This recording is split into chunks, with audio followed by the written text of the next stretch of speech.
Whether it's a hot time in Florida or a rainy night in Georgia. You looking for trouble? It's the perfect time for the TCBcast, an unofficial Elvis fan podcast. This Black Fix bring you the hottest thing in the country, real hot and blue, coming to WHB in Memphis, Tennessee. With your hosts, Justin Gosman and Gurdip Ladar. The TCBcast is on the air.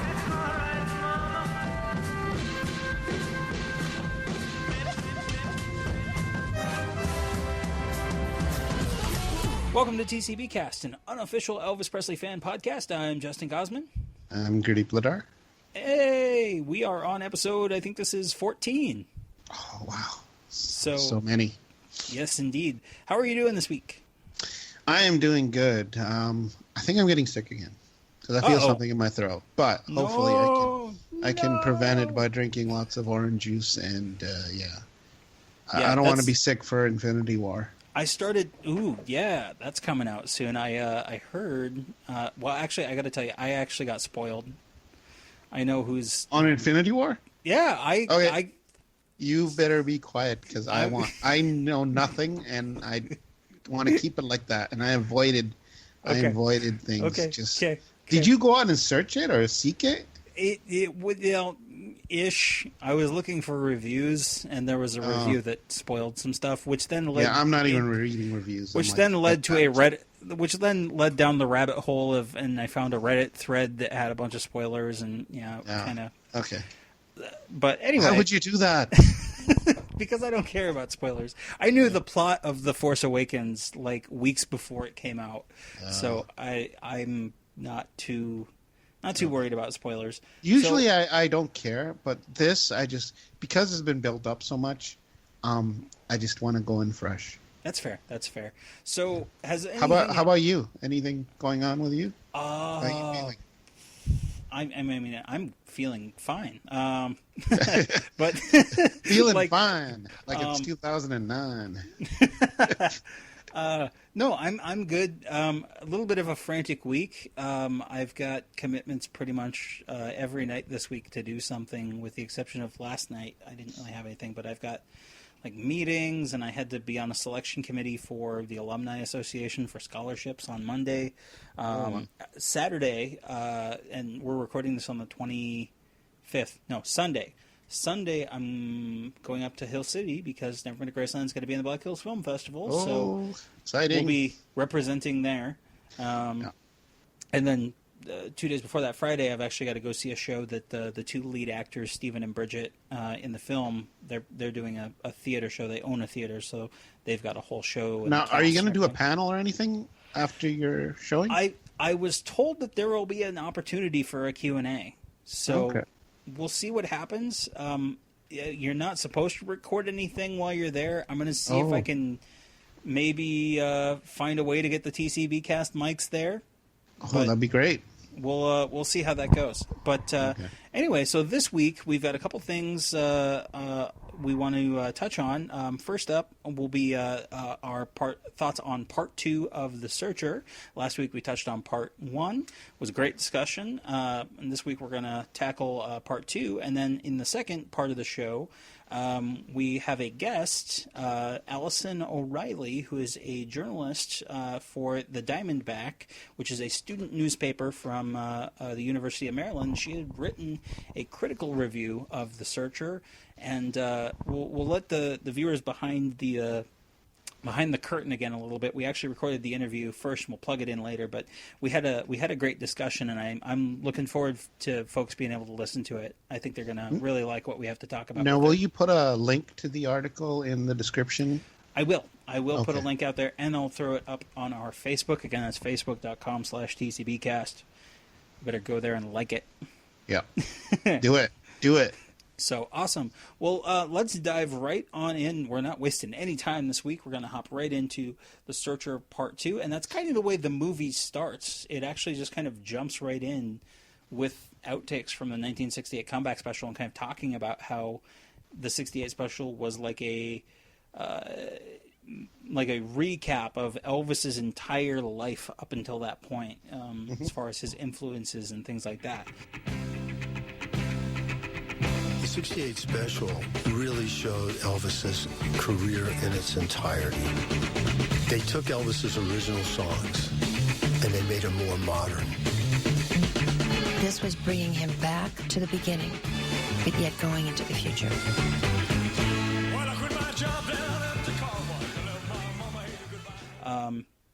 What was your kind of overall thoughts on part two, and then we'll kind of get down into the weeds here. I think we kind of discussed it last week, but my thoughts were they went really quick on the stuff this time as opposed to part one, where they took their time and they built it up slowly, much like the Grelnick biographies. It seemed to have gone pretty quick through his movie career, and then they spent a little bit more time on the '68 special, and then, toward the end of his life. But what about you? Yeah, Do you get the same feeling? Yeah, absolutely. They covered a lot of ground, and honestly, really the first part only had to cover 4 years of his life, from basically 1954 to 1958. And, well, let's be generous and say 5 years. But this second part covers from 1960 all the way to 1977. That's 17 years. So 17 years versus 5. There's a lot to cram in here. And I think much like the Guralnick books, my takeaway was that, and again, I'm going to judge this on what it is, not what it isn't, but I think it could have probably benefited in a way from being longer, but at the same time, as I talked about with Ryan a couple episodes ago, I actually feel the second part is a stronger movie. Really? You could watch this as a standalone piece and not really need the first part of the documentary. That was kind of my takeaway. And we'll kind of get into that as we go along. But what I liked, and again, this is another thing I touched on with Ryan, but that opening section where they recap basically the entirety of the first part of the documentary over the song Milky White Way, that was flippin' brilliant. It was a wonderfully edited version of the life story that he would tell on stage in 1969. I started out when I was just out of high school. I started out driving a truck, and I was training to be an electrician. Some of these days, One day in my lunch break, I went into this little record company to make a record. The guy put the record out, and overnight, in my hometown, people were saying, who is he? I'm gonna walk on that Milky White Way. Oh, Lord. I thought that was a very clever kind of clipping out the parts where he was joking and goofing around and just getting down to like him telling his life story. And I thought that was really effective. Yeah, for sure. One other thing that came up in part two was Gladys singing. Yes. Gladys, they talk about, because they show Elvis kind of coming home and being at Graceland, and then they touch upon the fact that like he had bought Graceland for his mom, and that even though he was there and he was living there, it felt like something was missing. And they played this great snippet of a home recording of Gladys and Vernon singing, and you can't really hear Vernon as well on the film version. You can certainly hear it more on the soundtrack. In the movie, it's turned way, it's very quiet, and it's got this very heavy reverb, but it still was very effectively used.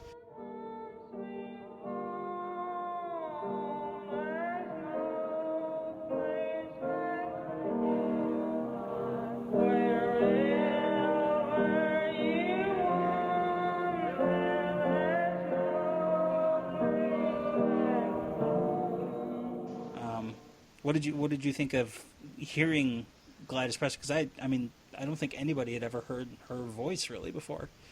Well, I heard her voice before because if anyone has that Golden Celebration box set, where he goes the Tupelo show, she's interviewed along with Vernon. That's true. I do recall that on the Golden Celebration. You got schooled, son. I did. I was wrong. But okay, so when I heard it, I was like, this is spooky because I got an eerie vibe from it. I don't know why. Yeah. Her voice is really high, like really high, and it's just eerie. I don't know. I got like a chill. It is. But you were saying it's Vernon, so Is it? I thought maybe Elvis was playing piano. I don't know. Do you know the credits on the song? I don't. It's possible Elvis was playing piano, but the film itself does credit Vernon as singing with her. Okay. Because I didn't know. Yeah. I had heard it on the soundtrack before I saw the documentary, of course. Yes. And so I had heard the whole thing, and I had actually played it for my mom. And her thing was like, well, clear where she got it, or where Elvis got his talent from wasn't her.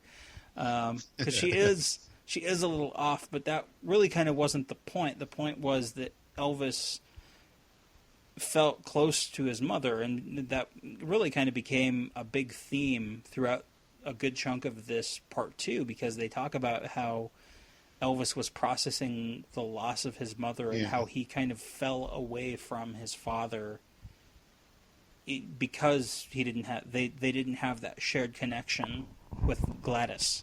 Yeah, like when I heard the song on the soundtrack, it sounds a little different. It doesn't sound as spooky, and it's kind of sad too, because the lyrics are like, I once had a mother to walk and talk with, and now I have no mother.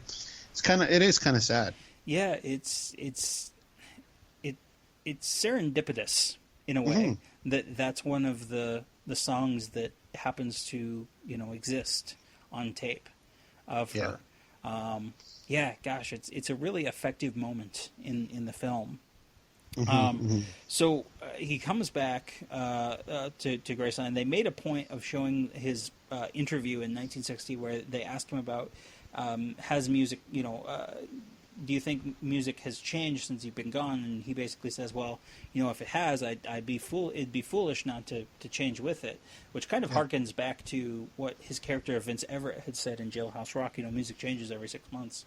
You got to change with it. And then they start talking about the not only that's the way the mop flops, right?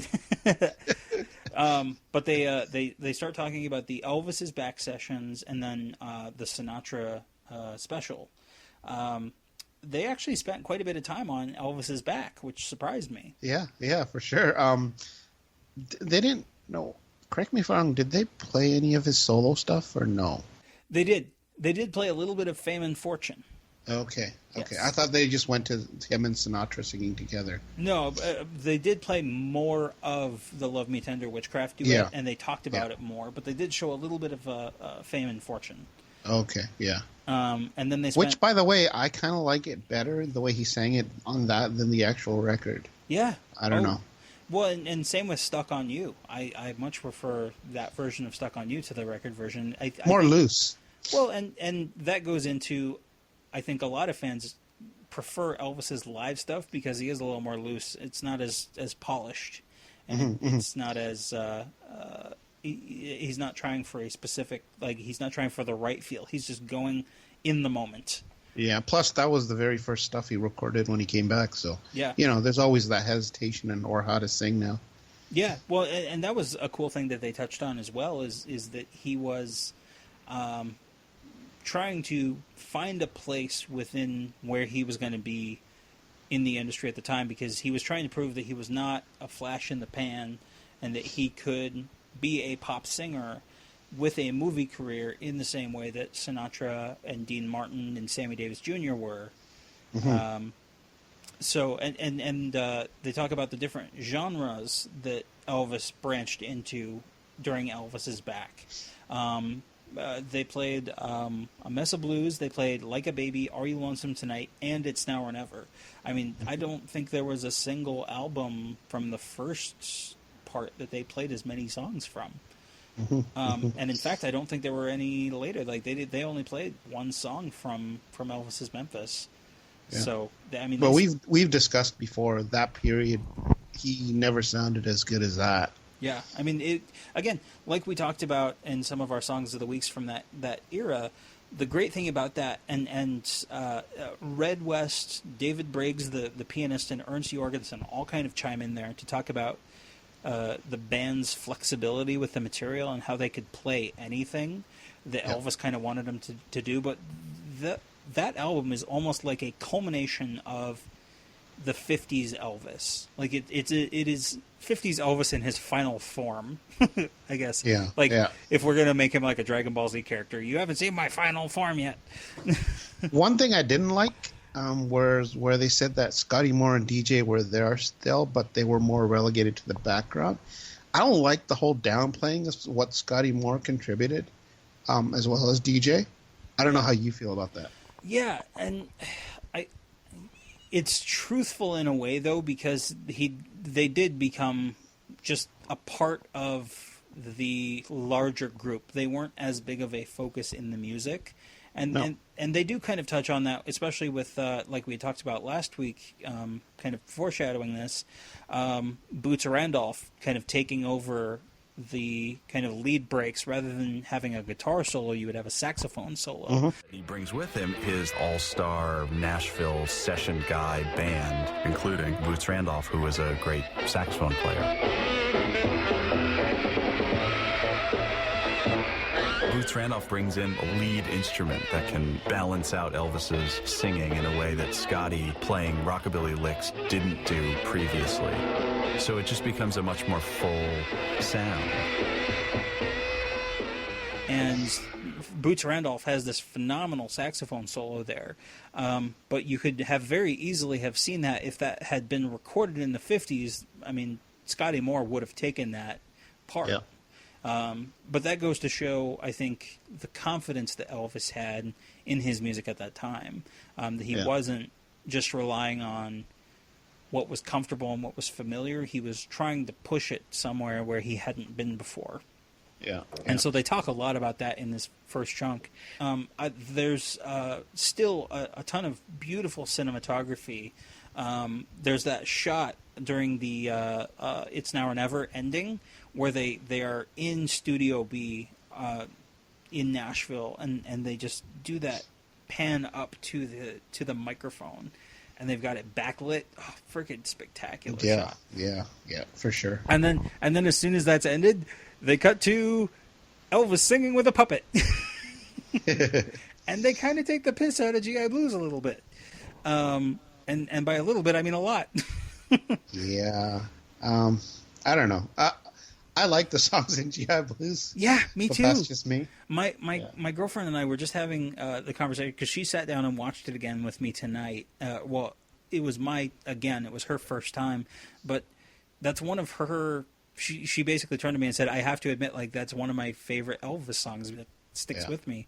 And I mean, a lot of the other songs that are in that film are, pretty good. And we talked about that in the G.I. Blues episode, but stuff like, What She Really Like and Pocket Full of Rainbows.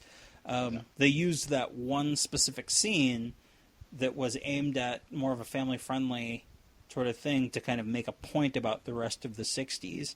And Ernst Jorgensen talks about how what I appreciated was that Ernst had said, Elvis may have not enjoyed it, but it was a trade-off that may have made sense at the time because he was lined up to do two serious roles right after that.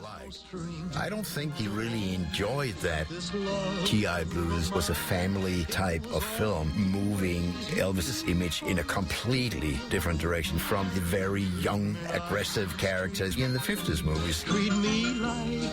But he was given the promise that there would be two films for 20th Century Fox following this that were serious roles. It may have been a reasonable bargain for Elvis at the time. With Flaming Star and Wild in the Country. Yeah. He was shown as the good old boy. Like, he has that song with children, and then he has that song with the baby. So it's a totally different image than for example, Loving You. Yeah. Oh, totally different. And then they touch on the fact that both that and Blue Hawaii were a much bigger success, not only from a perspective of box office compared to the dramatic films, but also they sold more than the studio recordings that Elvis was putting out at that time. They sold more than Elvis is Back. They sold more than... It was huge. I mean, it was... And they don't explicitly say it, but they kind of hint at it was the fans' fault that Elvis's career kind of went the way that it did. because they talk about, this is what the fans, wanted to hear, and this is what they wanted to see from you. They wanted you to have the, you get the girl and you punch a guy and you have 11 songs. But then they keep coming back around, and that kind of is a recurring thing for most of this whole section. It's about the movies, is that Elvis increasingly got more frustrated with the way those films were turning out. But then parallel to that, they talk about Elvis's kind of recurring theme of going back to gospel music. And they start talking about that with His Hand in Mine. And then they bring it back around as well with How Great Thou Art. And they play Swing Down Sweet Chariot, and they play Run On, which are both phenomenal songs. Among my favorite of Elvis's gospel material. In fact, I if you don't count You'll Never Walk Alone as a gospel song, Run On is my favorite Elvis gospel song. Hands down. Oh, really? Yeah. A revelation, folks. Revelation. What were your kind of thoughts on how the movie era and also the gospel material was covered? Well, yeah, that's exactly what you were saying. They showed that, he wasn't really a fan of that music, and what does he do when, he feels that he's not putting out what he should be? He goes to gospel music. And like you said, they showed it twice, and I think they made an even bigger deal with How Great Thou Art. I think Ernst was the one that was talking about that. How when he starts questioning what his role is in music and culture, he goes back to gospel. Yeah. Correct. Well, and they talk about how he was wanting to connect to modern sounds and songs, and they I see where their struggle was, because they have to discuss the fact that Elvis was, and Priscilla talks about how he was kind of in a bubble with his friends and with his family and living at Graceland and then going out and doing the movies, but he would spend time with the same people. But then at the same time, he would do songs that were like one-offs, like Tomorrow Is a Long Time. And he would do these songs that were very contemporary. And I'm trying to remember who it was who said it. It might have been Springsteen, but they talk about how Elvis's finding that music was very circuitous, was the word they used. Meaning that he wouldn't necessarily hear it from the source, but he would find it another way around. They use it specifically Tomorrow Is a Long Time as an example with Odetta, who they play a little bit of Blowing in the Wind, and then they play a little bit of Tomorrow Is a Long Time. And he was looking for some connection to music that still made him feel the way that music had made him feel when he was younger. How many times must a cannonball fly? He was interested in this new folk music, Peter, Paul, and Mary, the songs of Bob Dylan. He didn't love Bob Dylan's voice, but he was interested in this imagery and this language that drew from the gospel and the blues. And as they're talking about the movies, they show quite a bit of behind-the-scenes footage from a number of them. They show Viva Las Vegas. They show It Happened at the World's Fair. There's a little bit of Charo. There's a little bit of Stay Away Joe. Was there anything in there that you hadn't seen before? No, I think I saw pretty much most of that. But I wonder how much of the behind-the-scenes they actually do have. Like, do the film studios, did they shoot any of that, or probably not? I don't think so. I think that was all just fan footage. Well, or some of it was media. Yes, some of it was fans, some of it was media, some of it was like Elvis's friends, because I know they had like stuff from Super 8s. Live a Little, Love a Little, where I think it was one of Elvis's friends that was filming on set. It's not a lot of stuff that I hadn't seen, but it was nice to see it all in one place. I don't think I had seen the Blue Hawaii behind-the-scenes footage. I know it was out there, but I don't think I had personally seen it before this, so that was kind of nice to see. Yeah, for sure. How do you feel about how they handled Anne Margaret? And by handle, I mean barely at all. That's what I was going to say. They didn't really touch on that at all, but do you think it's because Priscilla was... she was a producer, right? Yes. And obviously she was also on the actual documentary. Yep. I think that's still a touchy subject with her. Oh, I'm sure. I'm sure it is. Yeah, because, I mean, from what we've read, him and Anne Margaret got along quite well. Like, quite. They were you know, they were well versed with each other. Biblically. I think that's a nice way of putting it. Yeah, but they did. I mean, they did touch on her impact on Viva Las Vegas as a co-star, which was nice. Yeah, and then they go into because they talk about Colonel Parker's reaction to that, and that leads into this discussion about Colonel Parker's influence on the movie scripts, on what Elvis was doing at the time. I hadn't seen that footage of Colonel Parker and Elvis like barbecuing food before. Yeah. That was new to me.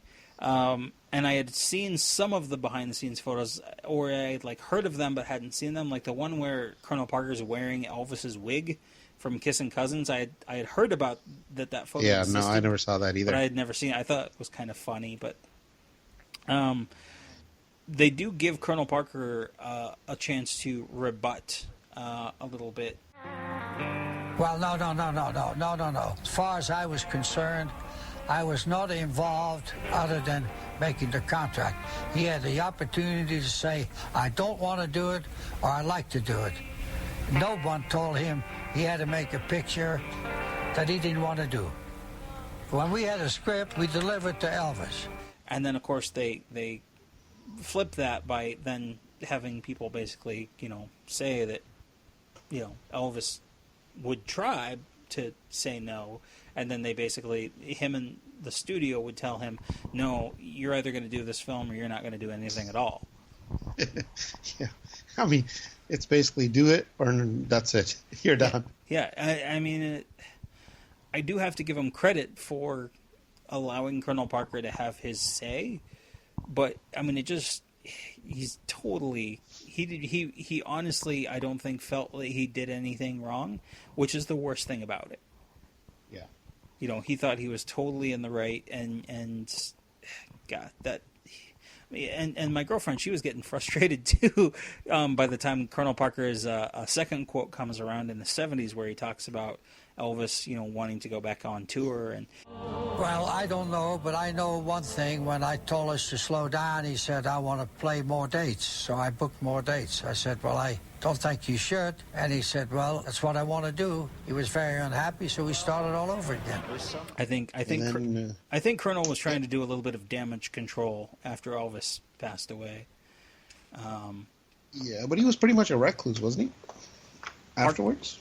Parker? Yeah, Parker. Yeah, by and large, pretty much. So they then cover kind of the 1968 comeback special, which was kind of the culmination of that arc, because they don't really come back to it after that point, except at the very end. And that really they just played out as, the kind of general story of him being nervous, going out on stage. Yeah. And they actually talked about it during part one as well. Right. So it was nice to kind of recap that. They did have a little bit of footage from 1969 with Elvis at American over the, I think it was Take 6 of Suspicious Minds. Did you see Roy Hamilton was in there? I know. A little bit. I was thinking about you when I saw that. Yeah. I know you're such a champion. Exactly. And then they get into the Vegas stuff, and they spend quite a good chunk of the rest of the documentary on the Vegas stuff and the on-tour stuff. How did you feel about how... We talked about... I think we talked about a lot of this, where they used a lot of fan footage from that era. Very much so. And, a lot of images and a lot of... really low-quality stuff, right? Like Super 8 type films and maybe even Super 16. Yeah. Did you catch millimeter films? There was a little bit of footage, I think, from 1969. There was a little bit of... Yes. You could tell by what he's wearing, right? Yeah, because it was that black kind of karate outfit.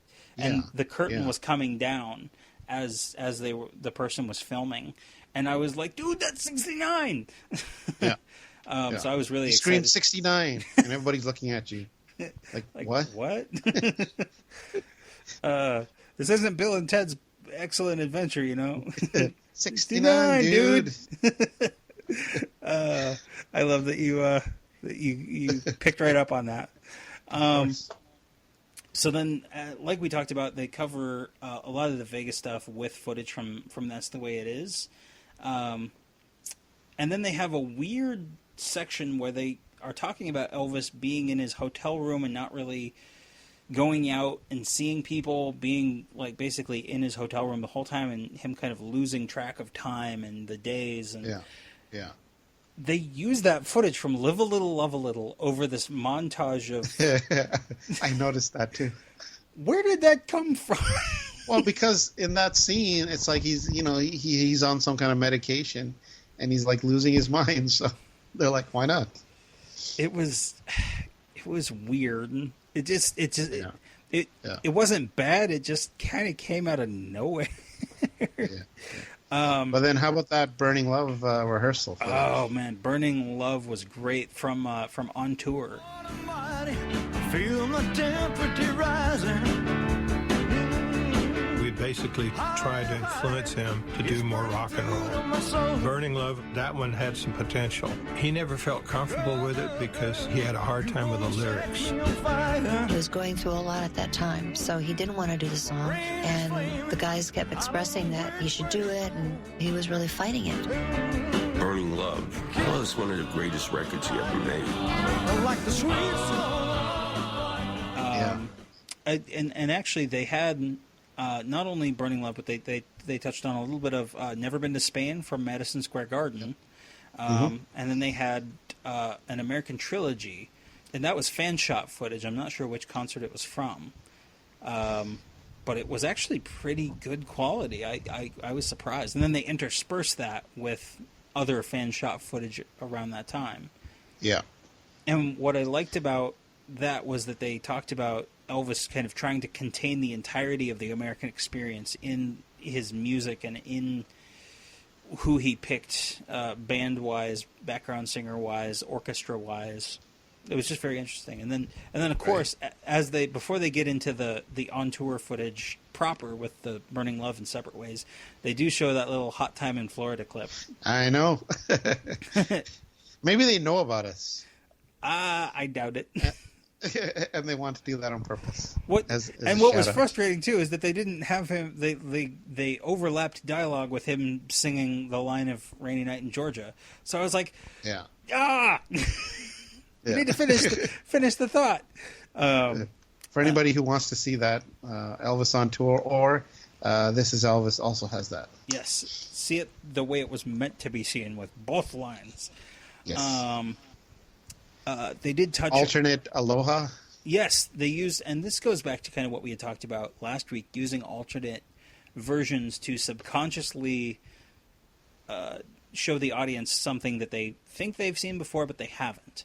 And I liked that they included, I think it was Warren Zanes who mentioned that Elvis was the first televisual star of pop culture. And I think that was a really great insight. What were your thoughts on Burning Love and Separate Ways? Well, yeah, I thought it was great. I mean, I don't think anyone's seen that, right? No. That was new footage. Obviously, they got it from the producers of Elvis on Tour. So I just want to know if there's more footage. Oh, I know. That's what I want to know. Desperately. I'm sure there's hours and hours of footage, not only from the concerts they shot, but those rehearsal sessions. Because the recording... And then he had this extended interview segment with the makers of the film as well. And I don't know if all of it is out. I know there's like extended clips of it on YouTube of his interview sessions. The whole interview is actually out there, available. It's been made available. I know for a fact KeithFlynn.com, Keith Flynn's website, which is kind of an archive of Elvis's discography and recording sessions, has a copy of the full interviews, because there were two separate interviews. There was a shorter one and there was a much longer one. And I know because I've heard the full interviews, and those are so insightful because that's it's the only time that Elvis really ever sat down for a kind of looking back on his whole life. Yeah.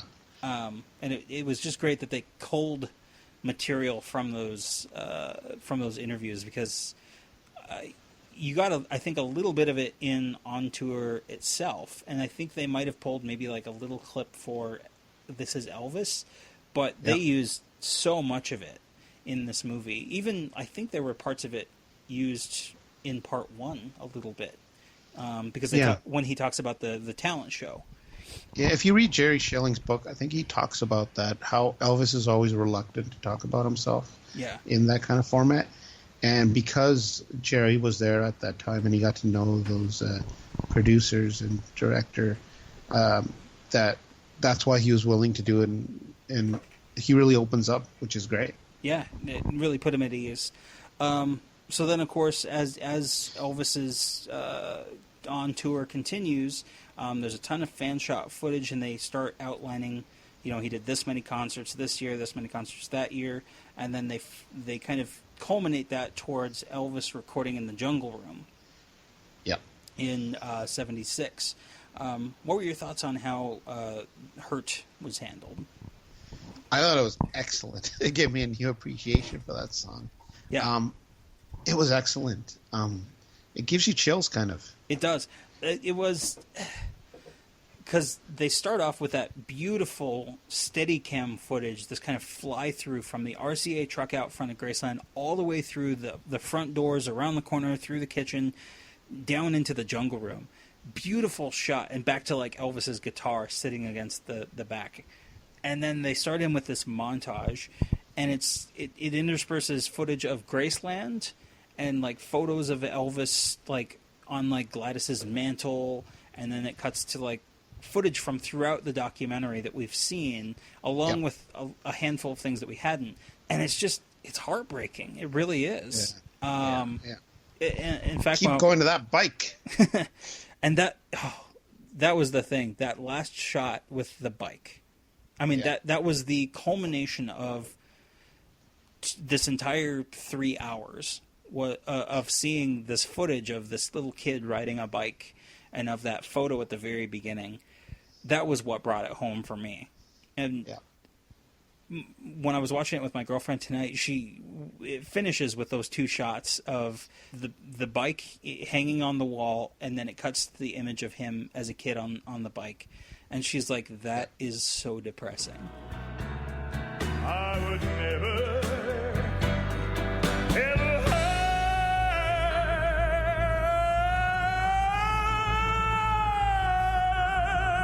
you.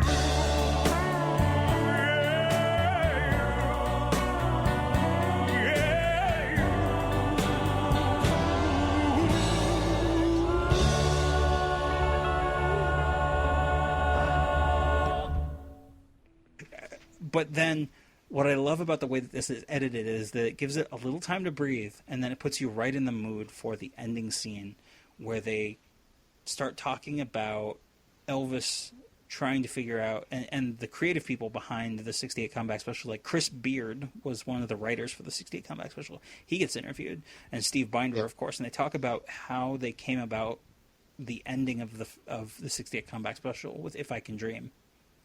And they talk about sitting in the room, the piano room, and rehearsing with Elvis, and on the TV, they watch Robert Kennedy get assassinated. And that quote that they have before they get in, I'm sitting here like tearing up. On that TV, Robert Kennedy was assassinated.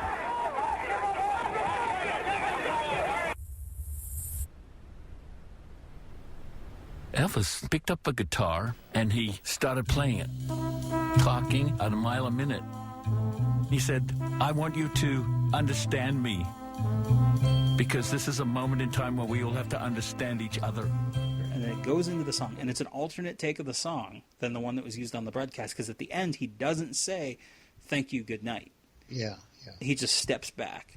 But the build-up to it, because you see this train, and that train imagery reminded me of that title of Peter Guralnick's book, The Last Train to Memphis. And you think that they're using this footage to make some kind of comment on Elvis, or there's going to be footage somehow related to Elvis. And then turns out that it's footage of Robert Kennedy's kind of being taken across, and there's a group of or a family holding a sign saying "Goodbye, Bobby." Friggin' broke my heart. Yeah, and it's powerful stuff. It is. It's an extremely powerful moment. And I tried to be more objective tonight. I didn't cry, but I was getting close, so I kind of bit my tongue. But I noticed that you kind of manned up. I did. I noticed that in If I Can Dream, they actually, because of the way they cropped it, and this goes back to what we had talked about last episode, they did do a little bit of digital panning, where it was just a little smooth to keep him, like, especially during that part where he goes down and he starts like crouching down, and the camera's really tight on him, and so they actually digitally moved to the frame with him to keep him in the shot. And it was very subtly done, but if you go back and watch, you'll notice that it seems a little too smooth, and that's because it's a modern digital pan as opposed to the one that was there at the time. Yeah, I didn't notice that. I gotta check that out again. So, but God, that ending, because then it ends with him stepping back into the shadows, then cuts to that shot of the TV, like it was at the very beginning, and it brings it full circle to where the whole film started. And the gates at Graceland close, and this world closes behind you, and then gives it a couple beats. Tom Petty and the Heartbreakers, Wooden Heart.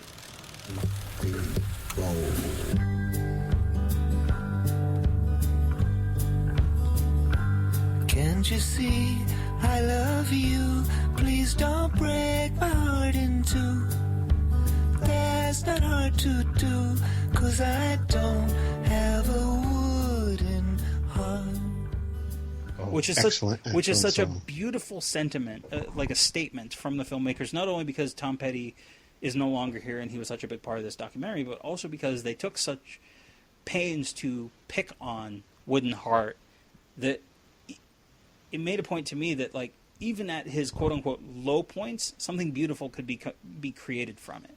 Yeah, it was great. So, it was excellent documentary. I'll probably go back to it multiple times. Yeah, I mean, and folks, send us what you thought of it. I mean, send us your comments. Give us an email, tcbcast@gmail.com. Cool. So let's go ahead and move on. Tonight we have with us Allison O'Reilly, who is a journalist with the Diamondback, which is a student newspaper for the University of Maryland. And how are you doing? I'm doing well. How are y'all? I am very well, thanks. Allison, this is Gurdip Ladar, my co-host. Hello. Can you hear me? Yeah, I can hear you both. Okay, cool. Great. You had written a review that kind of caught my attention about Elvis the Searcher. And where I had found it was it had been posted in a fan forum on Facebook that's associated with the website Elvis Infonet or the Elvis Information Network, and so they've got all kinds of people. It's one of the most widely visited Elvis fan websites, and so in this fan forum they posted it, and I was curious because I saw all these very kind of negative reactions to your article, which made me really want to dig in to kind of what you had written. But before we dig into kind of what your thoughts on the film were, I did want to just kind of let yourself introduce yourself to our listeners. Tell us a little bit about yourself. What you do, what your interests are, just so we kind of know who you are. Right. Okay. Well, so like he said, my name is Allison. I go to University of Maryland, but I'm originally from North Carolina. I was born and raised there. I'm a sophomore right now at UMD. I am a journalism major, and I write for the Diamondback, which is our independent student newspaper. So there I do the diversion section, which is like arts and culture and music. So I write a lot of music reviews, movie reviews, feature stories, culture, events that go on campus. But as for how I got with the Elvis documentary, growing up, I was always a big Elvis fan. Actually, I saw Lilo and Stitch. That movie came out in 2002, I think. And it was pretty much all Elvis music. and I was like 3 years old. But my dad like immediately saw that I was so interested in the music. I loved the songs, and he got me like Elvis books, Elvis movies, Elvis toys, all this stuff, and he just really fed into my obsession. And so one year, I don't remember what year it was exactly. My family used to go to Gulf Shores for beach vacations, like my extended family, and there was a hurricane one year, so we rerouted our beach vacation to Memphis so we could make a visit to Graceland. So yeah, just my Elvis obsession was always very strong growing up, but we got the opportunity to review The Searcher. HBO will send the newspaper, screener links every once in a while, or at least give us opportunity to try for the screener links, and I got The Searcher, so I got to watch that and give my thoughts on it. Sorry, Allison, can I just interrupt for a sec? So yeah. You said you were a fan, so like both me and Justin talk about our fandom, how we got into it, and then it just grew and grew and grew. Now, did yours kind of wane after a bit, or did you actually buy the music and kept up with what was being released? I think like the Jonas Brothers and Justin Bieber came along when I was like late elementary school, early middle school, and it kind of took my attention away from Elvis. So, like high school, I got into the classic rock. I got back into Elvis a little bit, but it wasn't as cool for me when I got older. So it did definitely wane. But so this movie kind of just like clicked for me whenever I saw it. Like, oh, that'll be a cool way to reconnect with something I loved so much as a child. And I did enjoy the movie to an extent, but we'll get into all of that. Sure. Awesome. And I noticed, Gurdip will appreciate this, but you tweeted out earlier today, because we're recording this on the 25th, that you were working on as best you could, a non-spoiler review of Avengers Infinity War. I know Gurdip is I'm chomping at the bit. Did you watch it actually, Allison? Yes, I did. I got to go see it yesterday. Okay. Because I just put my son to sleep, and he's saying he's having a hard time sleeping because we're going to go watch it tomorrow, the very first show at 7. So I know I'm going to love it, but if you can say just a few words, what did you think? And how big of a fan are you actually? Well, the Avengers, I liked the first movie a lot. That came out when I was in like 10th grade. But it's kind of the same thing. Like my interest just waned with time. But my significant other is a really big superhero fan, so that also kind of drew me to go see it. But I really liked the movie. It had my attention the whole time. I do like Marvel movies. I always think that they're good. They do a good job of integrating comedy and this action and really interesting characters, and that just continued, I think, with Infinity War. It was an awesome storyline. It was good to see, like, the Guardians of the Galaxy and, like, that kind of younger vibe with these, like, older superheroes. It was really awesome. They just collaborated all this stuff, and the ending was crazy. I'm not going to spoil it for you, but you will be blown away. I've been avoiding everything just not to be spoiled. But yeah, my son is actually even more excited than me, so he's just jumping up and down. Okay, cool. Yeah. So I just figured Gurdip would appreciate that since I had seen yes. that. I mean, and the fact that you like it and you appreciate Marvel movies, you're already in my good graces. Well, good to hear it. And it's awesome that you brought up kind of that you had an interest in Elvis when you were younger, because you had also tweeted out when you put this review out on Twitter as kind of a contrast of kind of what your thoughts were then and what your thoughts were now. In particular, like having visited Graceland, and so you've been to Graceland before, just the one time. Yeah, I was really young too, but it was probably the best day of my life back then. Like, I was so excited. There are so many pictures of me next to like the airplanes and all the cutouts of Elvis, and I just loved it. I remember crying at his grave. I mean, I knew he was dead my whole life, but it was just so heartbreaking for little 6-year-old me. Were your parents into Elvis or no? I don't think my mom was growing up, but my dad had enough of an interest to, enable my interest and like further like my music taste with him. Yeah. Cool. And Gurdip, you haven't been to Graceland, correct? No, I've never been to Graceland. And neither have I. I really have no interest in Graceland because I think we've discussed this before. I'm all about the music, less so than the man. But, I mean, we've had this conversation. I mean, how do you separate the man from music? But Right. I'm not one of those.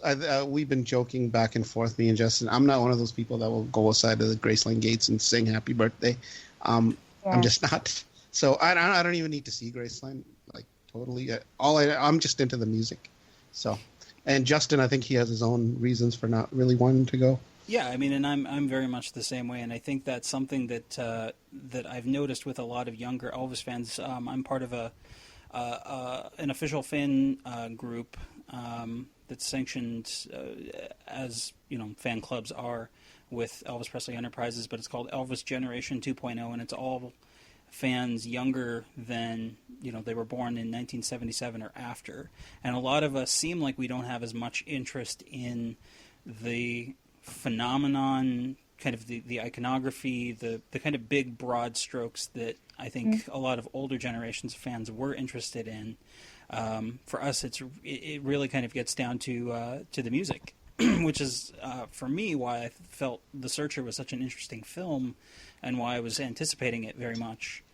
Because we haven't, at least as a fan who's done an extensive amount of research, we haven't really had a documentary that's focused necessarily on the music. We've had a lot of books and films and essays on Elvis as a cultural phenomenon and as his life, but not necessarily about him as an artist, which I thought for me was kind of the most interesting. Right. So I guess that leads into kind of my first question. That was for director Tom Zimney, the fellow who made it. It seemed like that was kind of his thesis as well for the film, was that in fact I think Tom Petty is quoted in the first half of the film that it's we shouldn't focus so much on the clatter that came after, but focus on the music.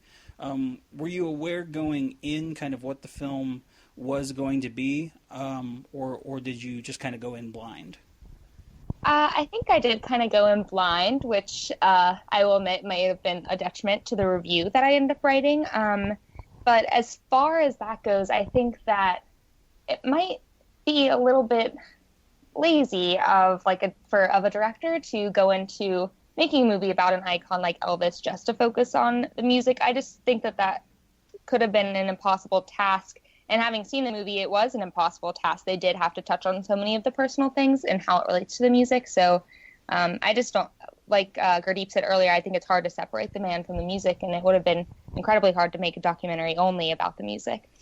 Yeah, absolutely. And there are points, especially with us having, looking back on especially that second part of the film tonight, there was so much, especially related to Elvis's relationship and kind of the breakdown of it with Priscilla, and the breakdown of the relationship between him and his father, that kind of left him isolated in the latter years of his life, that impacted how he approached being on tour, how he approached, with his willingness to be able to go anywhere and record. He wasn't interested necessarily in going to recording studios. He was interested really in staying at home and being in kind of a little bubble, which is really kind of sad. But so, like you said, it's very tough to kind of separate, what was going on in his life from his music, because that, of course, had a major impact on the type of music he recorded and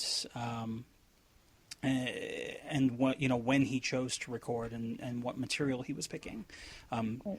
So yeah, absolutely. So before we dig into, I just wanted to add a little point in to what Allison was saying about the director choosing just music and might be kind of lazy of him. I think the fact that there's so many documentaries out there, like there's hundreds of either documentaries or biofilms that deal specifically with his life, that I think Zimney wanted to just focus on the music because there's so much out there already. He did touch upon some of his life, his personal life, but I don't think that was the focus. But I can see how someone who just went in blind saying, why isn't there anything, more in depth besides the music? Sure, and that was an interesting thing I think you touched on in the very kind of opening paragraphs of your review. You kind of said the details of everything that kind of happened during his 42 years on Earth are well known and essentially public knowledge, and I think that's very much true in the sense that kind of the broad strokes of his life are extremely well known. Everybody knows, going on the Ed Sullivan Show, Waist Up, singing Hound Dog, going into the Army, making the movies, going to Vegas, and then dying. Everyone kind of knows the broad strokes, and then there are like those weird one-off events that get kind of focused on, like when he went to go meet Richard Nixon, or just kind of those weird oddball stories that were kind of moments in a life that have been focused on. I mean, just recently we had the movie with Michael Shannon and Kevin Spacey, and that's a whole other topic with Kevin Spacey. But focusing on Elvis and Nixon, and we've had biopics with Kurt Russell and miniseries with Jonathan Rhys-Meyers, as far as like kind of mainstream biofilms. That's what Zimini wanted to do, is get away from the character. The jumpsuits, the shooting TVs with his gun, all the stuff that everybody knows that I think became more prevalent in the 80s. He wanted to just break it down and see the origins, the music. You basically break it down to the music and, all the stereotypical stuff, get away from that. Yeah. And that's where I think your point is very good there, Allison, that because it is, people tend to think of Elvis and use what I would call kind of shorthand. Elvis kind of represents certain things, or when you say, Elvis's movies, everyone immediately jumps to, oh, they all sucked. Well, it's a little more nuanced than that, just for that as an example, but even for other parts of his life and his career, we kind of have gotten to the point in our culture where we use a shorthand when we're talking about anything related to him, in part because so much has been done about him and so much is known about him that it almost comes back around to people like a lot of our peers who are younger, and folks like you who maybe know of Elvis don't necessarily end up knowing as much about him as kind of most people would expect. Right. I think there's a lot of older fans that think that a lot of younger folk understand kind of what Elvis's place in culture at the time was, and so they don't understand that there's a whole generation that's coming in, and honestly I would say the last couple generations that are coming in and taking a look at Elvis as a phenomenon, and not necessarily taking it to task, but analyzing it from a different point of view, and looking at, okay, what was good, what was bad, what was kind of in the middle, kind of putting him in an appropriate place in pop culture for the 20th century, kind of finding where he really belongs, because I think, and we've talked about this, Gurdip, that and I guess let me know what your kind of feelings are on this, Allison. But for me, it seems like after Elvis's death, there was this massive wave of kind of mourning, because around 1977 when he passed away, I mean, Gurdip and I were just talking about this. I mean, Happy Days was on the air. Grease was about to come out and had been a Broadway show. So there was this nostalgia for the 1950s, much like today. It seems like nostalgia is cyclical. Like today, the 80s are very much in pop culture. It's kind of shifting now to the 90s.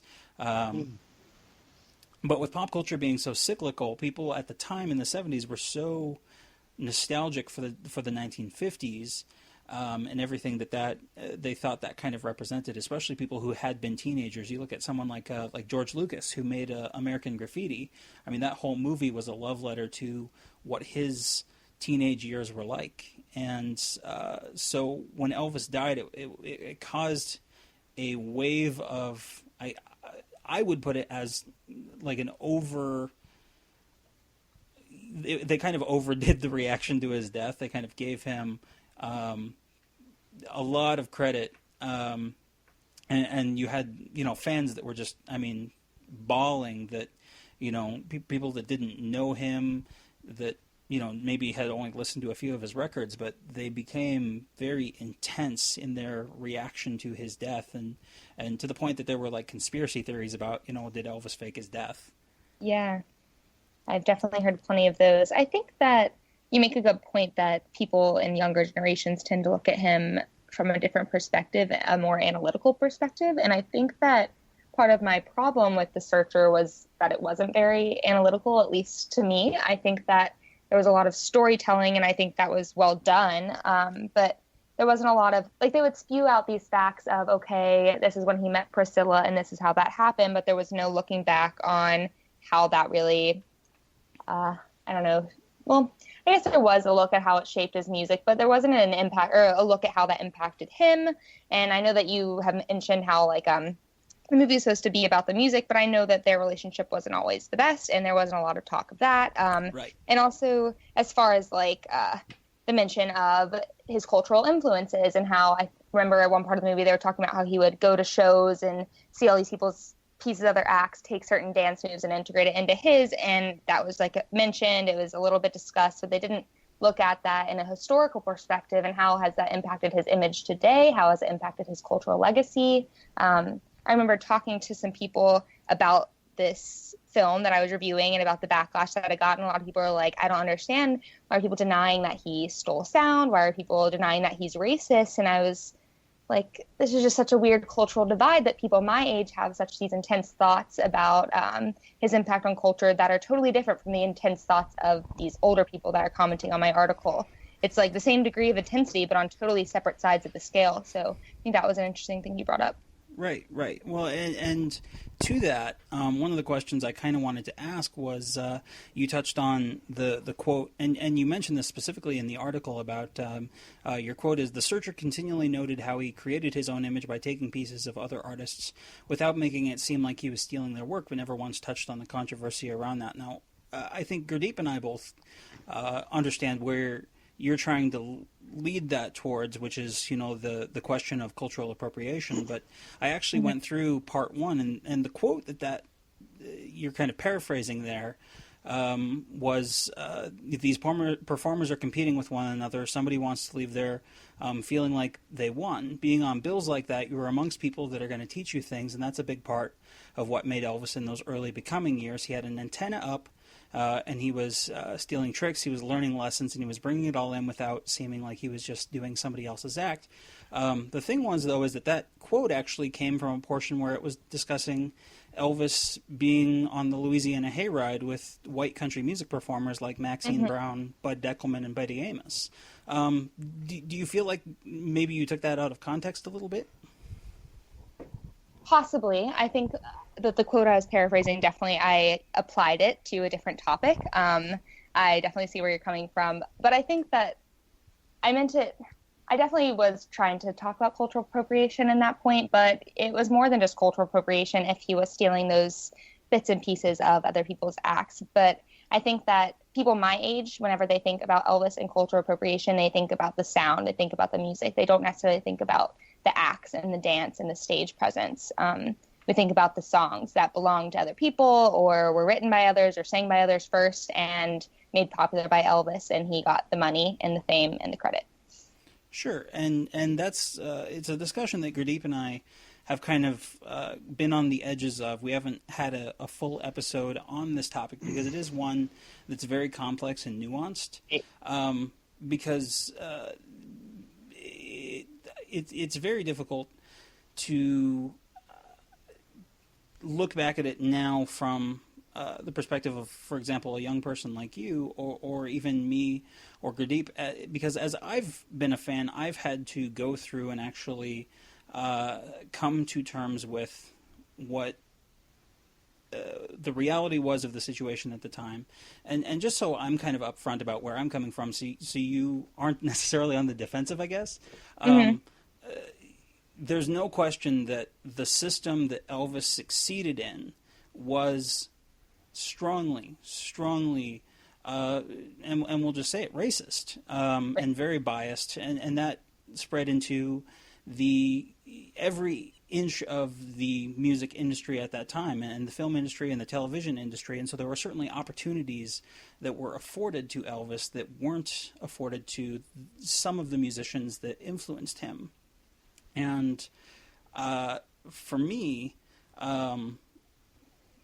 understanding appropriation really requires acknowledging that there was kind of a power dynamic that you have to acknowledge. Right. And I think I've been thinking about that a lot today. And I was even reading something about how that could even have negatively affected Elvis's career at the very beginning, how some people didn't want to play his music because it didn't sound like a white guy was singing it. And obviously he overcame that little hurdle there. But yeah, I think that that's an interesting point, that there was that power dynamic. And it's not, I don't want to say it wasn't Elvis's fault, but to an extent it wasn't. Like he maybe he knew that if he took someone else's song or their sound that he would get more famous than them. But I think that honestly some pressure might lie on his estate. The fact that there's not a lot of acknowledgement in the present day of the implications that Elvis's career have on like present day music culture, and how that has impacted Black artists forever, and maybe in a minuscule way, because obviously a lot of Black artists are dominating the music scene now. But, you know, in those years after Elvis, leading up to the present, what was different and how could it have been different? And if Elvis was never even on the scene in the first place. So I agree that there was that power dynamic in place that let Elvis, you know, rise to the top. And maybe there wasn't a lot he could do or say about it at the time. And I know that he did a lot to maybe not necessarily integrate the cultures, but combine them in a sense. Like he brought Black music sounds into white music spheres, and that was really awesome of him. But I think that the pressure more so relies on the estate to, you know, acknowledge the damage of the past. Actually, I guess I'm going to make a point. So cultural appropriation is essentially stealing without giving credit, correct? Right. But there hasn't been anything levied or shown where Elvis didn't give credit. Because if you listen or read various interviews, he has no problems talking about where some of his style came from. Multiple times he's referenced, like just for example, when he was talking about when he covered Tutti Frutti for one of his LPs, not even a single, he discussed how he did it, but he said Little Richard did it better than both me and Pat Boone, who Pat Boone, obviously, he's a greater offender because he would actually cover songs, wouldn't bring up anything about who the original artist was at all, and then just totally whitewash the sound. I mean, obviously Elvis didn't do that, but he also credited the person where he said Little Richard was much better than both mine and Pat Boone's. So a lot of times if you dig deep, you can see specific examples of where he actually credited the original artist. But then also another thing I wanted to point out is when you say stealing music, his biggest hits were not originally by Black artists. They were actually written for him. He started off covering some of the blues singers that were under Sam Phillips's label, and he actually did his own style. So I don't understand where the whole stealing issue comes from. Right. So I don't get it. Like pulling back to your like brief mention of like the crediting thing, I do like commend Elvis for that. I was actually reading a little bit about it earlier because I knew this conversation was going to come up. So I think that him giving credit to artists in that day probably didn't do much for those artists. And I think that to an extent, the credit extends beyond just a verbal acknowledgement or even written acknowledgement, but compensation and then sorry, he wouldn't be responsible for the compensation because they actually would get compensated. For example, just let's go back to Tutti Frutti. When he recorded it, obviously Little Richard wrote it, so he would get compensated for it, right? Right. And other artists, like example Pat Boone, would not mention the original artist at all. So, I mean, you could say he actually did something, even though it might not have had the impact. But I think it actually did because, I mean, as soon as Elvis came on the scene, rock and roll blew up. I mean, it was there. He didn't create it. He didn't invent it. But as soon as he got on the scene, everybody blew up and everybody started getting popular, correct?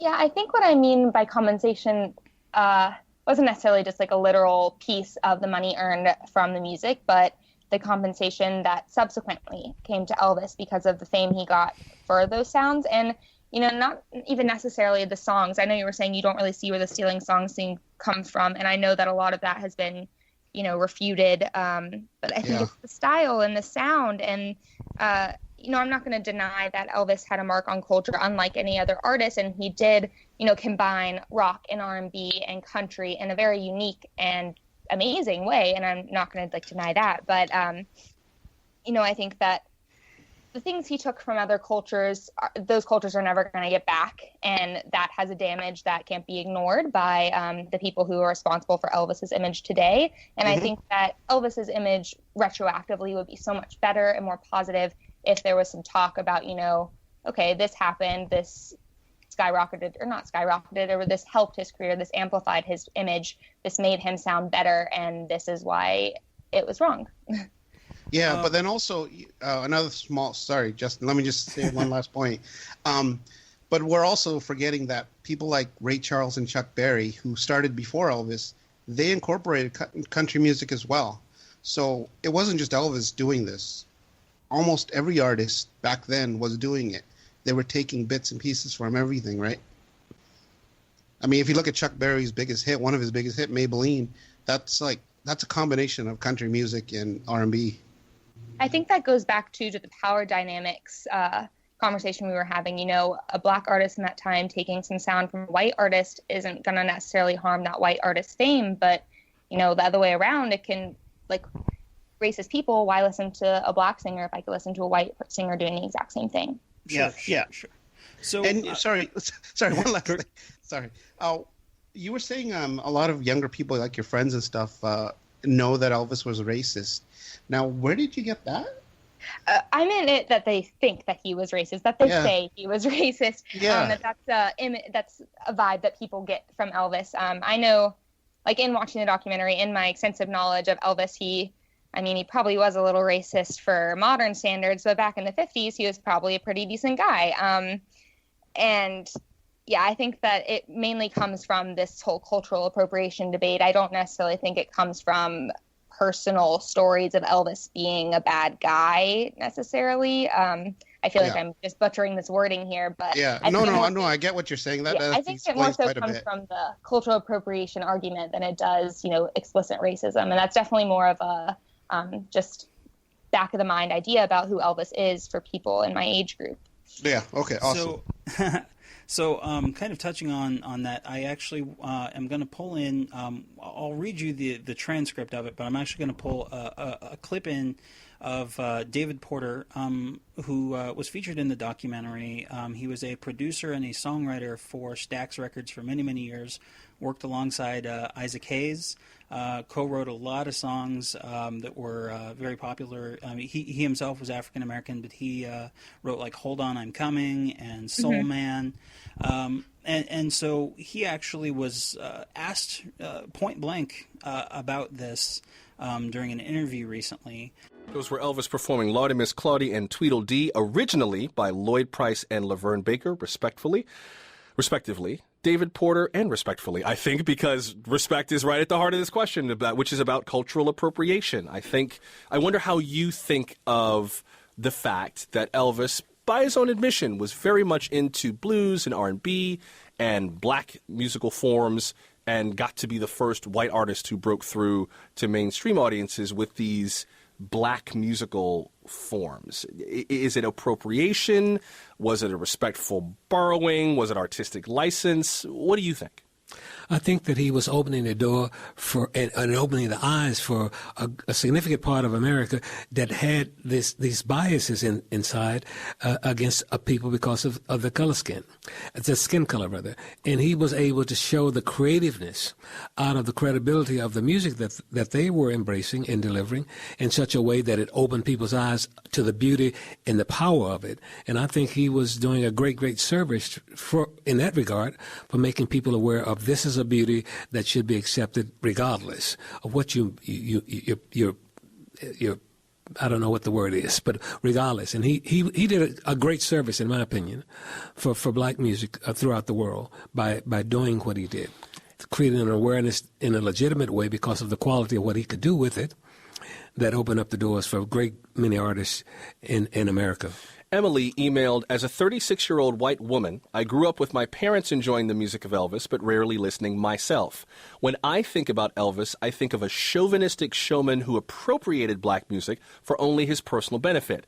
Again, not growing up with him, I'm not aware of him giving credit to all those he borrowed/stole from. David, let me stick with you. How much credit did Elvis give for not only the music, but also for his success? I think if you were to really dig deep, I don't want to accuse who were holding the pictures away, but you'll see so many pictures of Elvis Presley with black artists. It's amazing. You would see so much of his embracing not only the artist but the culture in such a way that was showing a great deal of respect for it. And that's just a thing that's undeniable because it's physically there for people to see. So he was not, in my opinion, doing anything in a negative way at all. He was respecting the music. He was fans of so many great artists, and he certainly was not hiding that fact in all of the visible pictures that one could see. So if they were not exposed because of whatever reason, that's not on him. That's on what the culture, what the situations were at that time. I think he did a great service. And I'll touch on a couple other quotes here real quick. I pulled a quote from Chuck Berry. It's an interview from 1978 with Jane Pauley from NBC, and he said, by the way, I appreciate the founding fathers of rock and roll. They had been talking about kind of the king of rock and roll versus founding fathers of rock and roll, and he said, I appreciate that. There have been so many empires, kings are kind of going out of style. That's okay, you know. And then the interviewer says, yeah, right, I'm not the authority, the source of authority for the founding fathers, but I'll take the things anyway. Who would you say is the founding father of rock and roll, if not yourself? Chuck Berry responds, well, it's not for me to say. I'm certainly a cog in the wheel, as my pop used to say. The interviewer responds, okay, so who are some of the other cogs, though? Chuck Berry responds and says, well, I'll say Fats Domino, Louis Jordan, and Elvis Presley, and even Fats Waller because he played basic music. That hustler Little Richard, he's great. He was great in the beginning. Bill Haley, we're all, I think, just a cog in the wheel. We all got the ball rolling. Another real quick quote here. This is a very two-line one. This is B.B. King in 2010. Let me tell you the definitive truth about Elvis Presley and racism. With Elvis, there was not a single drop of racism in that man. And when I say that, believe me, I should know. And that was in 2010. So this is relatively, recent. So I'm curious what your thoughts are, because for me, I had to have this conversation with myself going through the cultural appropriation thing and where do I perceive that, because I have to, as a young person today who is fairly progressive, I have to acknowledge that was a thing. But you have these black artists who were there at the time and have had the most to lose, and their contemporary reports of the situation are that they felt Elvis was not racist and that he was opening up opportunities for black artists to be accepted by mainstream audiences. Right. So I liked that quote about him, opening the door into black music, and I do think that was true. I think that is symbolic of his time, because I'm thinking, I'm trying to place this into context for myself, and I'm thinking if, today an artist was so influenced by black music or a black artist's music and they wanted to integrate that sound, they would get a feature on their song, or they would amplify that artist's music until they could work together, maybe make a song together, that sort of thing. But I don't necessarily think that was an option for Elvis back then. I don't think that it necessarily would have been looked fondly upon if he was So the reason I'm laughing is some of his backup singers, Elvis wanted them up in front and center with him, and the Colonel and the RCA producers just nixed that idea. They would actually change the mixes so that his voice is the only one heard. It's up front and center. But right. He wanted to be a part of a group. Right. So yeah, like I said, it wasn't necessarily an option for him to uplift these other artists, and maybe the best thing he could do is, taking this sound and using it and sharing it with his own audience. So I think that definitely puts things into a different context. But my earlier point still stands, that I think that there needs to be some retroactive, discussion of it by his close family that is still around, friends and family. But yeah, those quotes brought up interesting points But I do think it's important to not take three people's word for the fact that he was not racist. I mean, I'm not trying to accuse him of being racist by any means. I I think that it's important to look at the cultural significance as opposed to just the like three people's individual accounts of him and his music. But I do think that that's an interesting thing to look at. Like, was it the best he could do? You know, like, quote unquote, stealing some sounds and sharing it with the world. Like, what else? What were the other options? Well, and for me, I just picked those three because of the limited time frame we have here. But if you actually look, I mean, you look at James Brown, Jackie Wilson, Roy Hamilton, Isaac Hayes, Fats Domino. They're all on record. Myrna Smith, Cissy Houston, Whitney Houston's mom, was part of the Sweet Inspiration. Estelle Brown, backup singers. They have their own personal stories about Elvis and his interactions with them. It's practically a wall of anecdotes and personal firsthand stories about who he was and his interactions with artists and performers and songwriters who were African American. And I think this again. I think what I saw in your review was someone who was where I was like 6 or 7 years ago when I was going through all these questions myself and looking for an answer and trying to place him in a context that I could understand and that was also based in objective fact. Right. Because I think oftentimes, because Elvis came to represent, and again, there's a quote out there by Little Richard that talked about how, and I'm paraphrasing because I didn't actually pull this one, but I saw it in my research today, where in the aftermath of Elvis's death, he was very much raised up by a lot of people and given a lot of praise. And people were very much going, well, gosh, wouldn't it be nice for us to get a little more of the credit, some of those black artists? Because at the time, again, and this is where we talk about the industry still being biased. At the time, I think people were still not quite willing to give them the credit for, and this is why, and Gurdip and I have gone rounds on this, but this is why I don't call and will never call Elvis Presley the king of rock and roll, because first off, he was so much more than that as an artist, but also, rock and roll was an art form that existed long before he did, and even though he brought it kind of to the masses, you have to acknowledge that there were artists before him that were influential to him. One thing that I kind of wanted to touch on as well is a quote that he actually said, which and Gurdip kind of mentioned this, so I won't read the whole thing, but basically, he was talking about his influences, and he said, and this comes from a magazine that's still in existence. It's Jet Magazine, an African-American publication that was owned by an African-American businessman, and the journalists were all African-American. They went out and talked to Elvis, and because they had heard a rumor that Elvis was racist. And their report came back basically going, Elvis understands and knows his music is influenced by African Americans, and he's quoted as saying, I always wanted to sing like Billy Kennedy of the Ink Spots. A lot of people seem to think that I started this business, but rock and roll was here a long time before I came along. Nobody can sing that kind of music like colored people. Let's face it, I can't sing it like Fats Domino can. I know that, but I always like that kind of music. So I think it's just important that when we talk about Elvis, we also make sure that we're looking at objective facts and not trying to draw a conclusion and then working our way back to it. Right. I think also one thing that comes to mind is who has Graceland? Who built, or Bill, I don't necessarily know the history of Graceland, but who had this giant mansion that is full of all these really expensive, beautiful, amazing things and all these awards, and that is now a museum and, all this beloved history. I think that was robbed from some artists in a way due to Elvis's success, like maybe.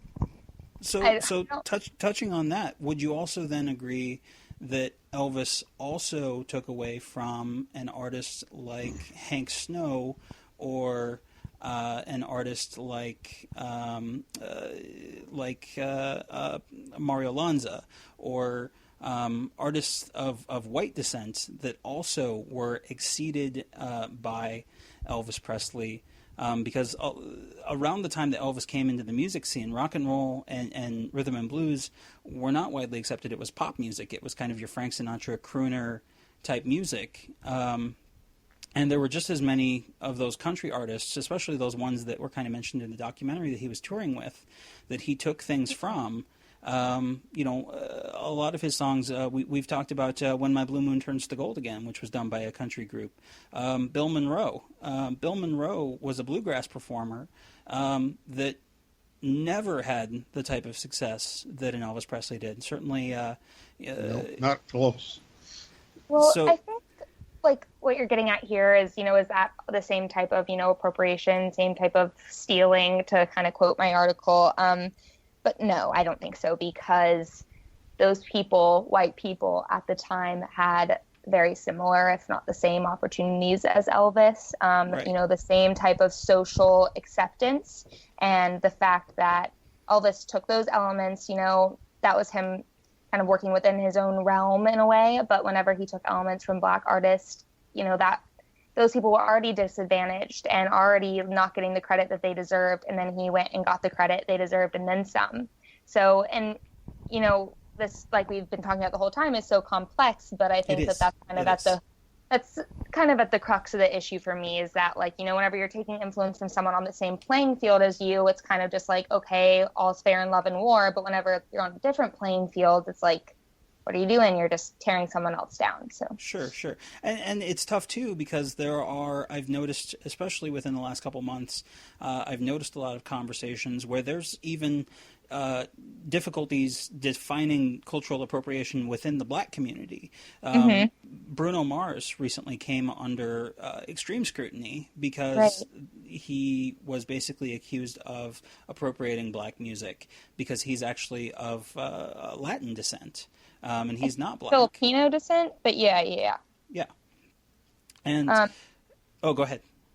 Yeah, I think that's kind of a similar thing, like if Bruno Mars was Black, looked a lot darker than he is, like, would he have the same notoriety and image as he does? Like, it's an important question to ask ourselves and the music industry. As a consumer of music, I have to think, like, why do I like Bruno Mars? Is he just like this approachable, like, bubbly little figure that, like, maybe I wouldn't see in, like, a tall Black man? And that's something that we have to reconcile with ourselves. Certainly.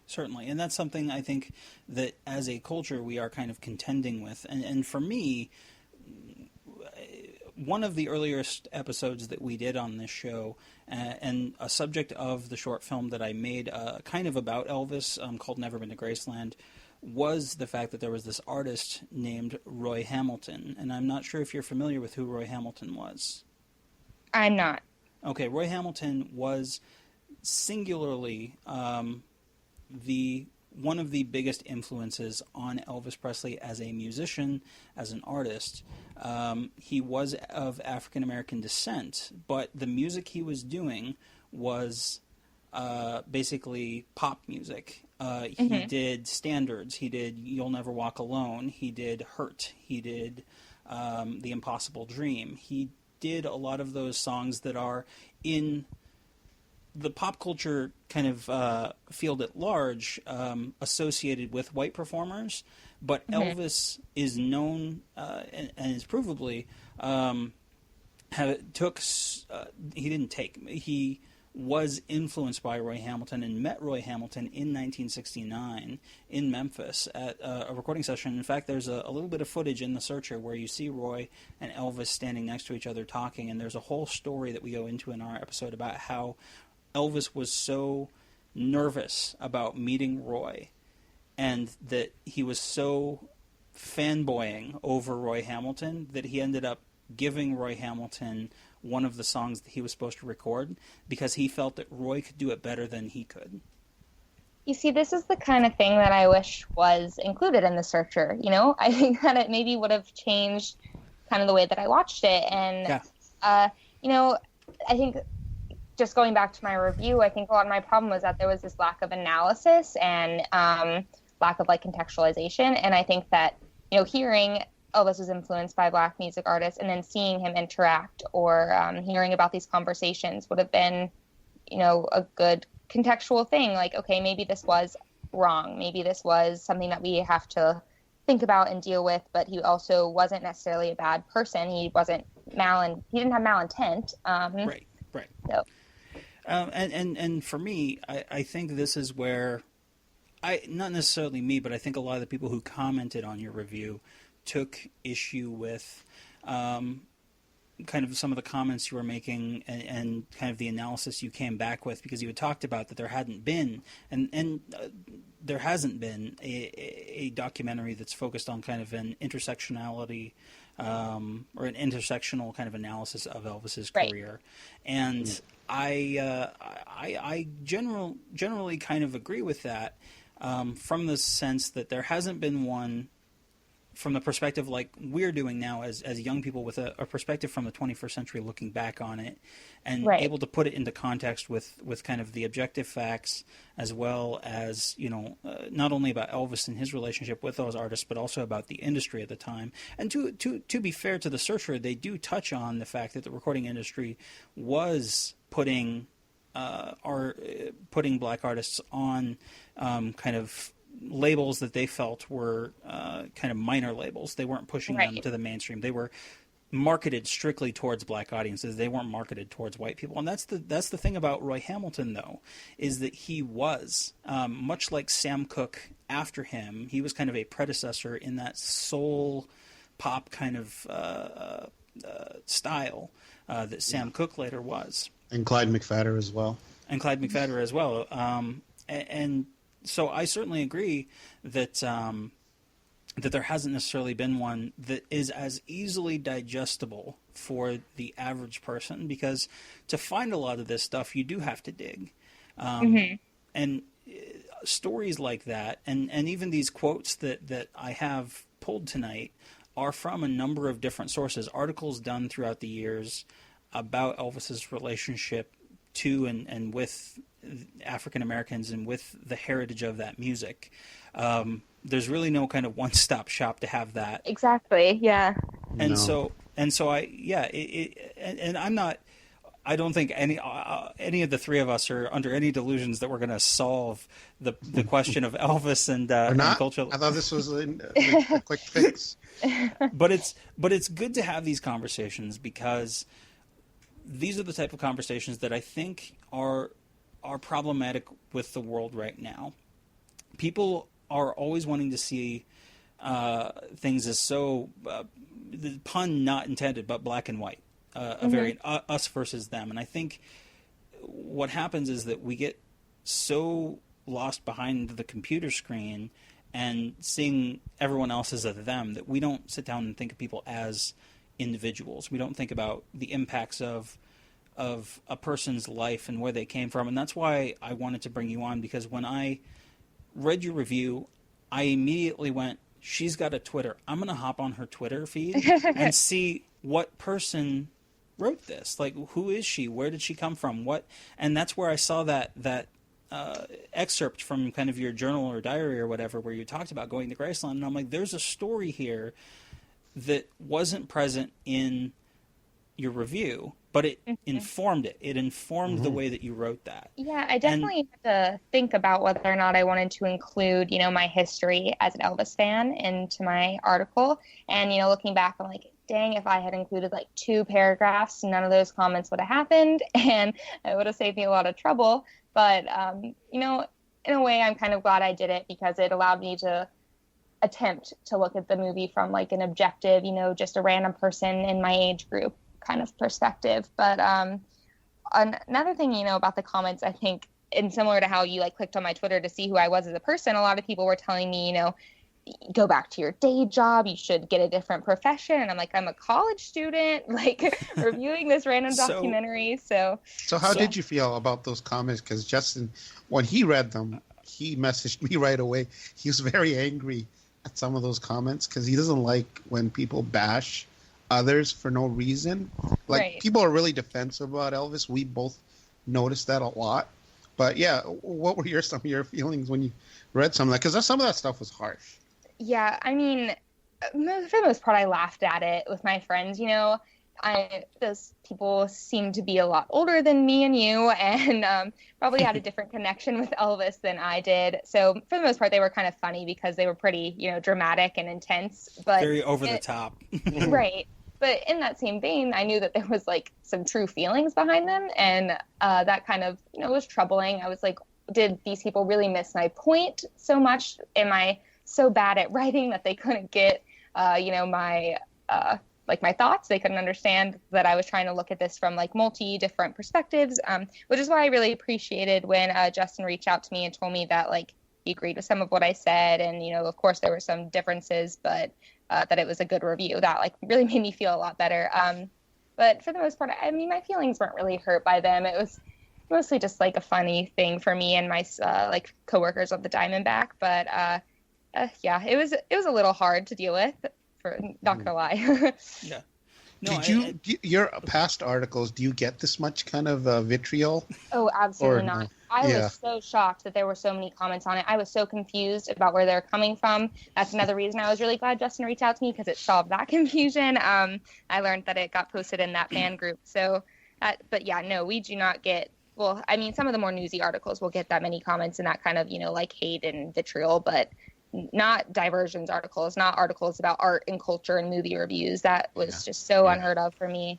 You hit a nerve, so I'm glad it opened up conversations. Well, and that's the tough thing too, is that you say, Gurdip, that it opened up conversations, but it really didn't. What it did was that it unleashed a handful of people that, and this is why I really wanted to reach out to you, because there is a subsect of any fandom, not necessarily just Elvis Presley fans. I mean, even within freaking like comic book movies.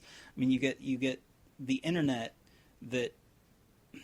I mean, internet comment sections are just. I mean, they're terrible anyway. But people people on things like this feel they have a very strong personal connection to music and to Elvis Presley and to what gets said about him, and I think some people overreacted to what you had written in a very, very inappropriate way, and it really. I didn't even write any of the comments, and I felt shameful as someone who appreciates Elvis Presley as an artist, and who I had to go through the questions that you were asking myself, and I could see that in there, and in a lot of the comments, I wasn't seeing anybody else getting that. I didn't see anyone else asking those same questions of, you know, maybe she's just looking for answers. Right. You know? And, you know, writing for a college paper, I'm not necessarily thinking like, oh, this is going to reach an audience of people who were alive when Elvis was alive and have loved his music their whole lives. Like, I was thinking it was going to be my peers and like my friends on Facebook and my Twitter followers. So, yeah, I think that was also a good lesson for me to think about my articles, no matter where I'm writing them, you know, think about them on like a national scale and who's going to read this, who's going to think about this, and how do I need to contextualize my words in a way that everyone can understand what I'm trying to say. Sure, absolutely. Well, and that too, kind of, I had noticed that the layout folks at the paper had kind of given it a different headline than what was on the internet version, and I'm sure you can understand that from my perspective, looking at that it's certainly a I don't know what the word I want to use. It's not necessarily controversial, but it's certainly provocative. It's a provocative headline. Yeah, I actually didn't have any part in the paper layout, though I do think it looked beautiful and it definitely caught the eye, caught the attention. That wasn't written by me. So, no, but yeah, no. I did. Yeah, I still like the headline, but I think that the online version may have been a little bit more reflective of like the whole purpose of my review. And you know, I'm familiar with, because I work kind of in the proximity of not necessarily journalism, but certainly, you know, doing ad copy and stuff like that. And so I'm familiar with, a lot of times there's an editor and there are other people in between when you send off that document and what it ends up appearing like. But the image itself is actually very interesting, because it's kind of an outline of Elvis, or it's an image of Elvis, but underlaid are African American artists, and I thought that was a very evocative image. And yes, it's a very strong statement. It's a very strong statement. The difficult thing, though, is that the headline is "A Throne of Lies," and looking at the content of your review and what we've been talking about tonight, in your thing, in your review, you say, Elvis is known as the rock and roll, but that has been called into question, given the sounds and influence he drew from black soul and R&B musicians. It did make me wonder whether you were aware that Elvis himself had called that into question, because he actively rejected that title multiple times. Oh, thank you, Lord. Thank you very much. Oh, thank you.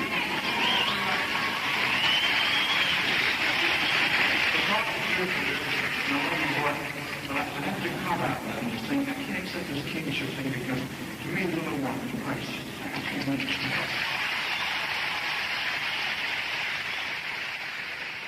Not only that, but when people said that he was the king, he would name other artists like Fats Domino or Chuck Berry as the kings of rock and roll. Right, I think. But nobody writes about that. It's the media that wants to call him the king, right? Right. I think that I was definitely looking at it from more of a cultural standpoint. That growing up, all I ever heard about Elvis was that he was the king of rock and roll. And whenever I went to Memphis with my family, I went and saw an Elvis impersonator, and of course he was talking about being the king the whole time because that's the whole bit. But which, by the way, I hate Elvis impersonators. I just gotta say. But yeah, I think that I was looking at it from more of a cultural standpoint. Like people my age, they laud him as the king, and that's just how we know him. And I think that a lot of people, including myself, forget that he called it into question. But honestly, that was so long ago that maybe it's not as important as the fact that people are calling it into question now and looking at it from like this modern perspective. Yeah, and I don't think it's necessarily problematic that it was so long ago. I think what is problematic is that there was no qualifier stating that he himself, didn't want that title, because that gets lost in the shuffle. If you don't say that, if you don't talk about the stories that are based on objective fact, that stuff gets lost. And we should have a conversation. Gurdip and I have had many conversations about the fact that this cultural phenomenon has been blown out of proportion. And the fact that Elvis himself, and they talk about this in The Searcher, that Elvis created an image that he could never live up to, that he represented something that he didn't represent. Right. That like as an individual, he wasn't Elvis the icon. He was a human being that, and this goes into the very last paragraph that you wrote, which I loved, because you wrote that Elvis isn't a god or a saint. He left a mark on pop culture that will long outlive him, but he was still a flawed man. There was no benefit in The Searcher ignoring the dark side of his legacy. It simply made for a stale, boring 3-hour watch. But that line about Elvis isn't a god or saint, and that he left a mark on pop culture that will long outlive him, that to me is a more powerful statement than simply making it about where he took his influences from. Because before you can even get into that conversation, you have to address the fact that Elvis isn't the king of rock and roll, and that Elvis isn't what he... I'm struggling for the words, but The Searcher's goal was to take down that iconography and look at just the man.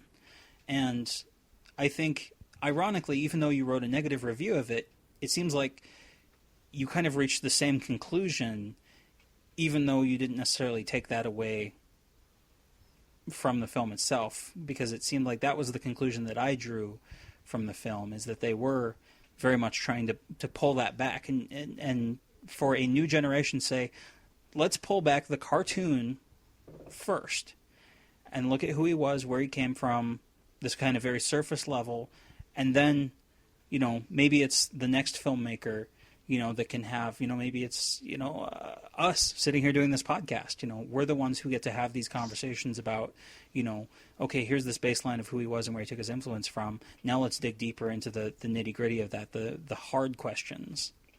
Right. I think that a good thing for the future of, Elvis media, Elvis discussion would be a lot about, media coverage, media perception of Elvis, not necessarily just in journalism, but, movies, TV, that sort of thing. I think that the Searcher could have greatly benefited from, looking at that iconography that you mentioned in comparison to who he was. I think that it was hard to see, that he was like this simple person when, I don't know, they're not necessarily showing.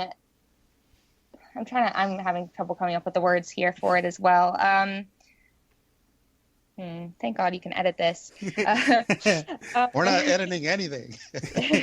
I guess it's hard to look at, who he was just as a person when you're not directly contextualizing, these moments of him saying, I'm not the king, I don't want to be the king, with that iconography. I think that he was like the first person to have these like major fan bases that we saw come with like Justin Bieber and One Direction when I was really young.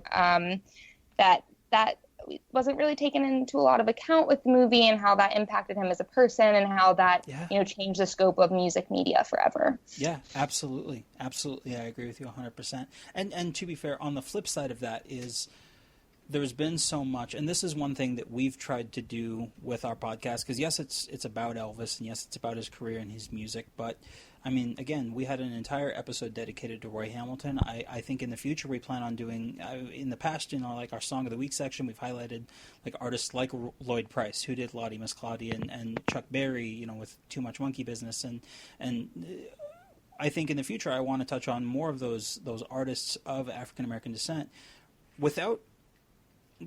What I would like to see, especially for an artist that I love so much like Roy Hamilton, nobody knows his name. Nobody knows who he is. And so nobody's going to go out and write an article about Roy Hamilton without somehow tying it back to Elvis. I mean, even the short film I did, it starts off with a premise of Elvis, and then it digs down into, that there was this other guy.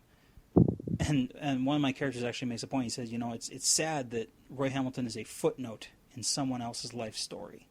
And that's where I think I would like to see more media outlets cover the artists without even talking about Elvis, without talking about their influence on him and what he took, because that validates this narrative that Elvis stole something. Mm-hmm. And if you could just talk, and I'm saying you, but I mean them, right? If the media at large, if there could be more of a focus on, and we saw this a little bit when Fats Domino died recently, and when Chuck Berry died, people writing about them for who they were and what their art was, without having to draw in other artists and without having to draw in white people, because it seems like, and I had seen an episode of Wyatt Cenac's show, and he was joking about how, halfway joking, because it is true that sometimes people don't listen to the black person say it, but they'll listen to the white person say the exact same thing, and that's so terrible. But I think we have to get to the point where we can acknowledge these artists for who they were without necessarily even talking about who Elvis Presley was. I would love for people to focus more on Big Mama Thornton, to focus on Fats Domino without needing to talk about Elvis Presley or Pat Boone or Johnny Cash or whoever else. Right, and, maybe that's the solution to this whole problem in the first place. Because, I've said throughout this interview, I think that there might be some pressure on, or there should be some pressure on the estate to kind of go back and fix the wrongs. But maybe the pressure should be on the media to go back and fix the fact that they covered Elvis shows and they reviewed Elvis music and not the music of black artists. And maybe it is on us. So that's a good point. So awesome. Well, I think we've kind of covered everything. So I really want to thank you for coming on. I think we had a great conversation, great back and forth. Thank you for having me. Yes, thank you very, very much. This has been great. Yeah, this went a great direction. I'm happy with how it turned out. So awesome. So, well, if people want to find you, where can they, find your pieces? Where can they find you if you're interested in putting that out there? Yeah. So my Twitter is no negative comments, please. Seriously. My Twitter is at Allison O'Reilly. I post all my content there. My Infinity War review was just published a couple minutes ago, actually, so I'll be tweeting that out soon. So yeah, all that content goes on my Twitter. Awesome. Excellent. Well, thank you for the wonderful discussion. It's been enlightening. Absolutely. Yeah, thank you for having me. It's definitely been interesting, and I'll probably be keeping up more with the Elvis world after this experience. All right. Well, thank you guys. Have a great night. Awesome. You too. Thanks. Bye-bye. Bye. Whew, that went longer than expected, but it was good. Know. It was good. It was really good. All great right. discussion. Yeah, that was great discussion. So, song of the week. Let's make it like the first chorus all the way through. Since my baby left me, will I find you a place to dwell? Well, this I got a gal that I love so. We can go on together with suspicious minds. I'm all shook up. Well,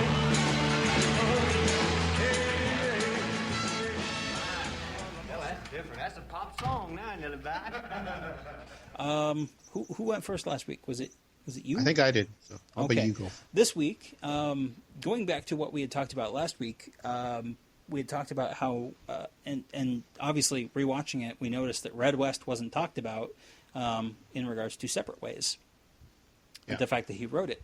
So that sparked my song of the week. I decided that I was going to talk about You'll Be Gone.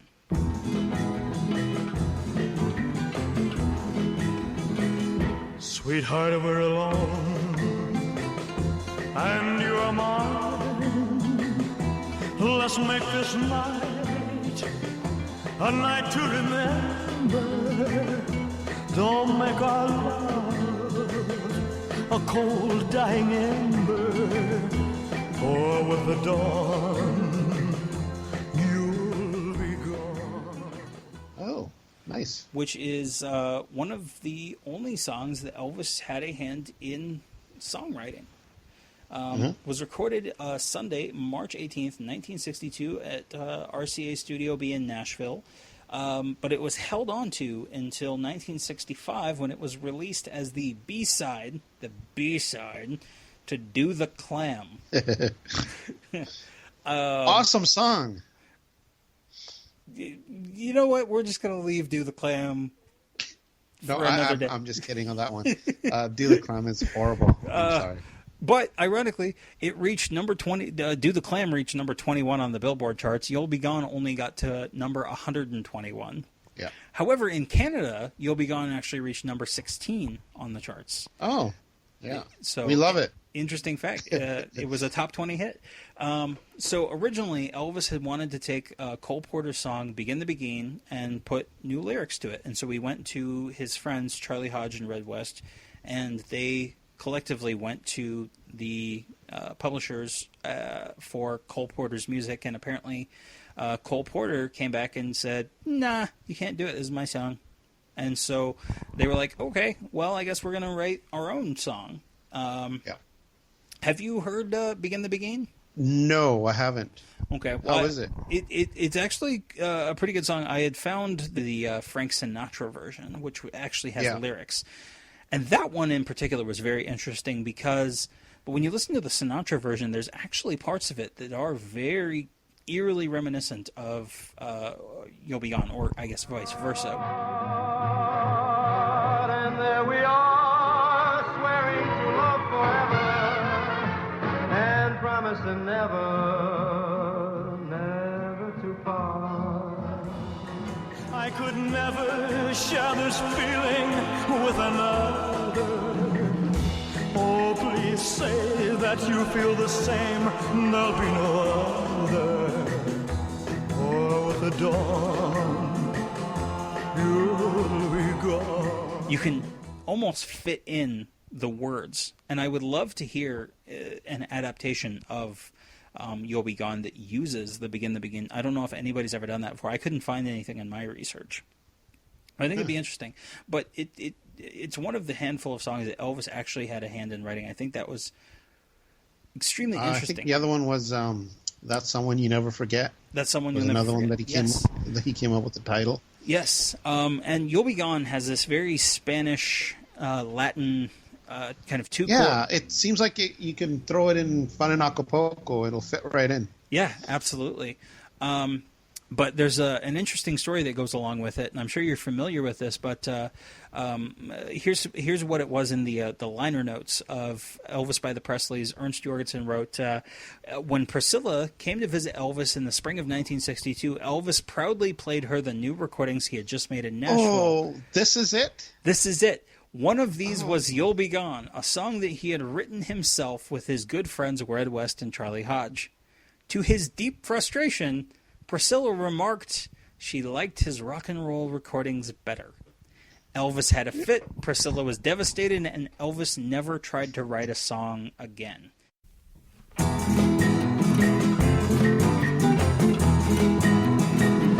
Sweetheart, we're alone, and you're mine.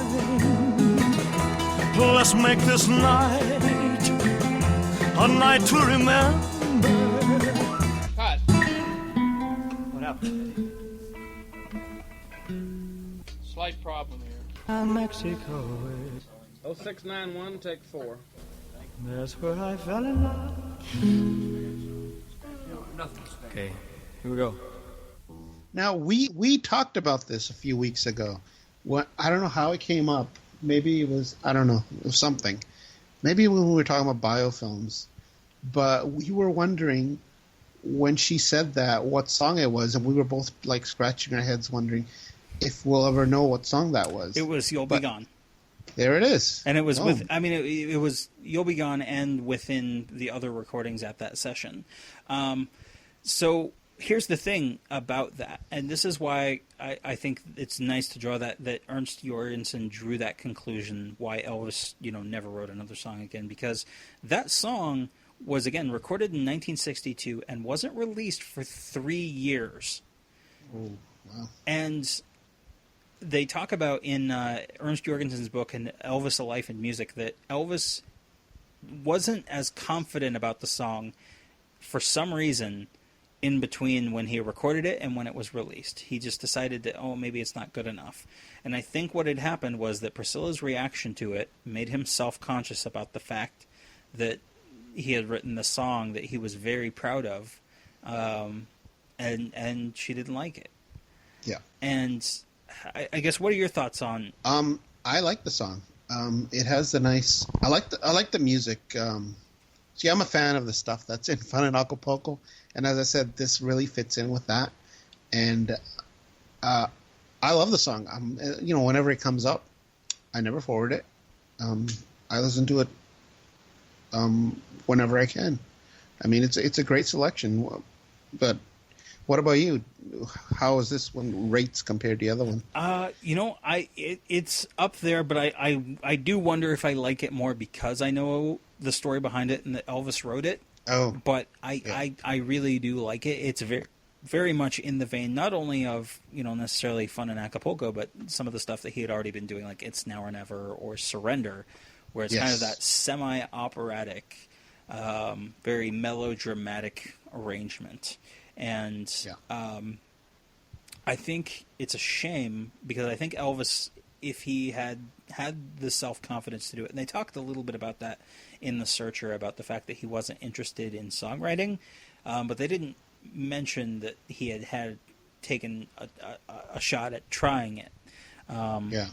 But I think if it had been better received and he had been a little more confident in it, it might have spurred him to try writing songs more, which I think is another one of those lost opportunities we'll never know, because there's been questions raised about how much of it Elvis wrote, how much of it Red wrote, how much of it Charlie wrote. I think it was all kind of because I've sat in on songwriting sessions with like musician friends, and they'll kind of organically create it. It won't necessarily be like you'll throw in a certain portion of it. It'll just be an organic working through, try this lyric or try this, maybe we'll try this chord change here. It's not quite cut and dry. No. So, But yeah, so my song of the week is and there is surprisingly a cover version of it, only one that I was able to find. But Morrissey, who was the frontman for the Smiths, has pretty extensively covered it as a song in his live show in the mid 2000 teens. So, and it's a very, if you go watch videos of it, it's a very faithful adaptation of the song, arrangement wise.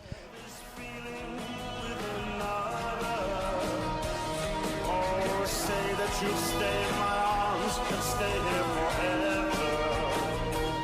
For the dawn, you'll be gone.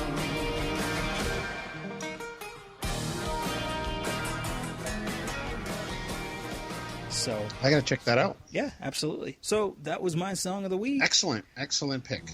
For the dawn.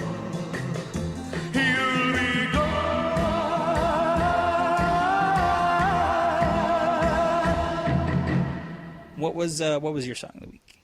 So I went way back to the early 50s. Ooh. I'm left, you're right, she's gone.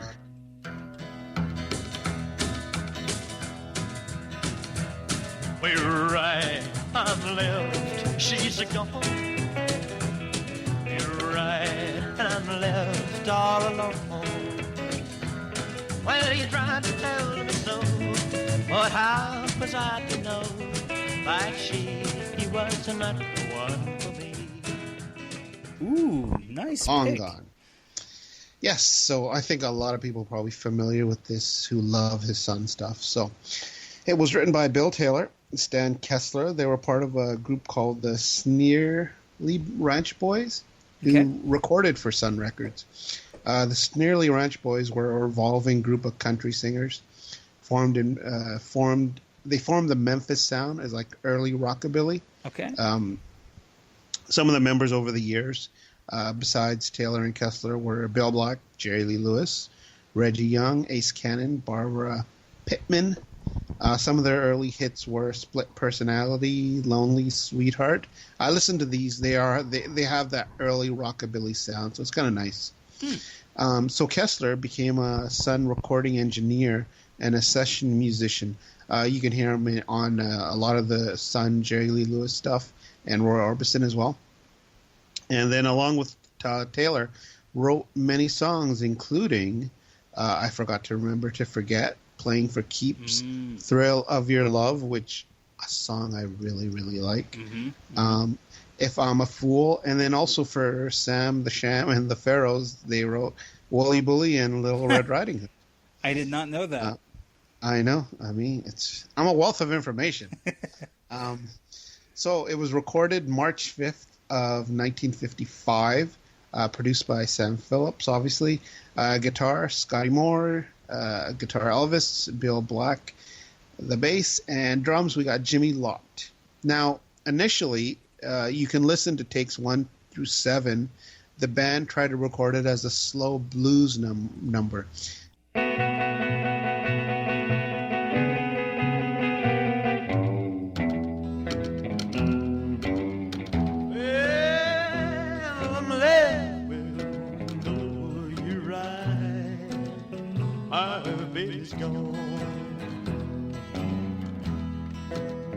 Well, you're right, and I'm left all alone, all alone. It actually sounds really good. I like it. It sounds down and dirty. You probably heard the slowed down version, right?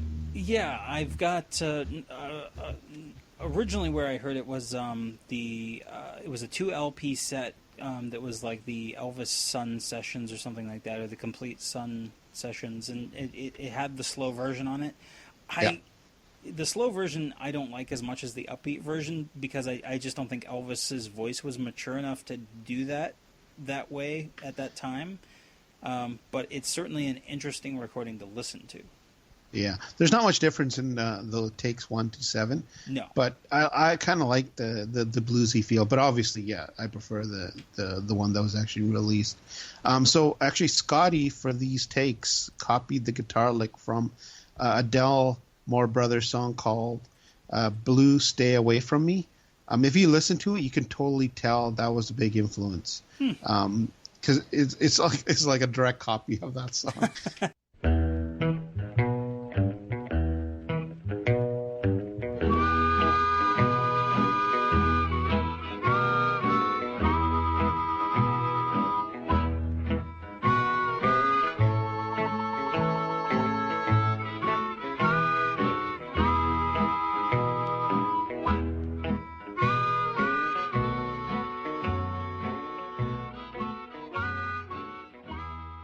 Scotty's guitar licks, yeah. So Sam didn't like the feel, and he didn't like what the band was bringing. So he brought in a teenage drummer, Jimmy Law, and he completely rearranged the song. He gave it a more country rockabilly feel, but as soon as the song starts, right away it becomes more uplifting. Like the drums add a lot, and then Elvis's voice just dances along the beat perfectly. He's really loose with it, and then he employs his trademark, what you described as hiccup vocals on it. Well, she's gonna know that we're part now. I just don't care. For now, I'm falling for you.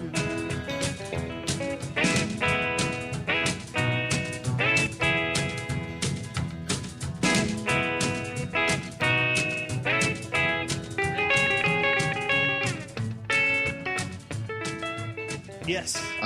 Excellent song. I just love the way it sounds. Like for Son, like, you know, because he was still learning. I think it's an excellent song. Well, and that's the thing too about a song like this, and what's so interesting about the Son era overall is that you can listen to outtakes of songs like this that weren't released. The slow version was never released by Son.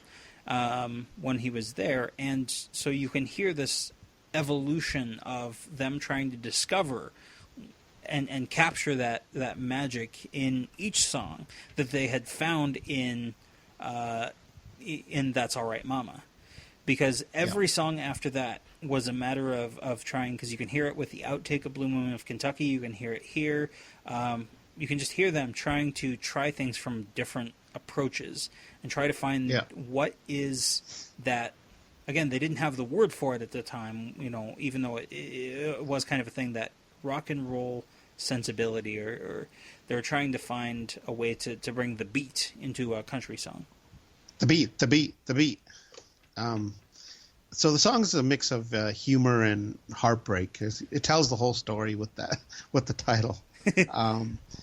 So I've always liked that title. It's actually a really clever lyric. Yeah, it is. It is kind of clever. When I first read it, I was like, what is this? So it was released April 10th, 1955 as a B-side to Baby Let's Play House. Mm-hmm. And then obviously it was later re-released by RCA. So it was also released for LP Fans Only album in 1958.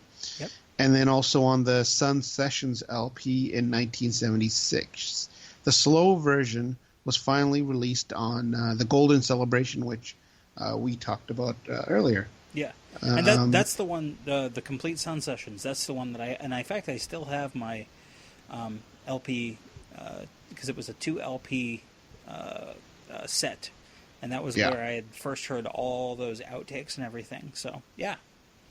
That's weird, because I first heard it on the UK version of the Sun Sessions. Oh. It was actually called the Sun Collection, and it was released exactly the same time, 1976. But I got the tape of it in, well, as I told you, 50 Years, 50 Hits was the first tapes I bought of Elvis, but this was like right after that, because I wanted to hear some of the Sun stuff. Sure. And they have a store called The Bay here, the Hudson Bay Company, and they had the tape of this, but they had the UK one.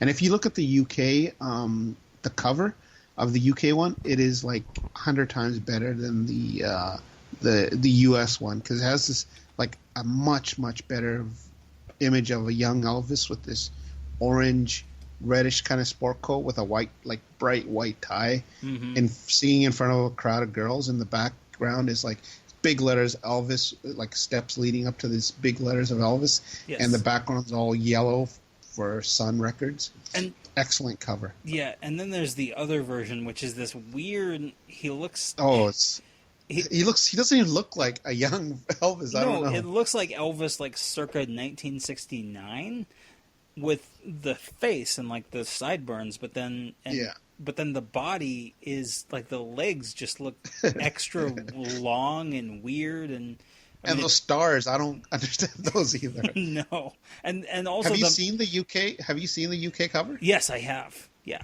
Okay, it's such a good cover. No, right? it is. It is. It captures well that kind of iconography that was prominent in that era. But God, the other one is just awful, and like the other one has those mouths, which is really weird because I think it's supposed to be fans, but it's just mouths. Speaking of that era and how it would have been, Elvis also performed it live July 2nd, 1955 on the Louisiana Hayride. You can actually hear it on that Boy from Tupelo box set. If you forgive me now, I'll make it up somehow. So happy we will be in a home for two or three, and I'll soon forget the white nose. But I knew just what you do, but guess I'm not so smart. While you tried to tell me. It sounds great. Have you heard that one? I have. Yep. And I again, keeping in mind that there's all the technical flaws inherent in all of those 50s recordings, it's an excellent version of the song. Yeah. And then finally, there's some few cover versions out there. Jerry Lee Lewis, Tom Jones, and Raoul Donner. I've heard Tom Jones's and Jerry Lee Lewis's, which he did later on in his career. Mm-hmm. Actually, both of them did, and they essentially just copied the arrangement by Sam Phillips. They didn't really change it very much. So you're right, I'm left, she's gone. You're right, I'm left all alone. You tried to tell me so, but fools are blind, and Lord, that a woman was always fooling me.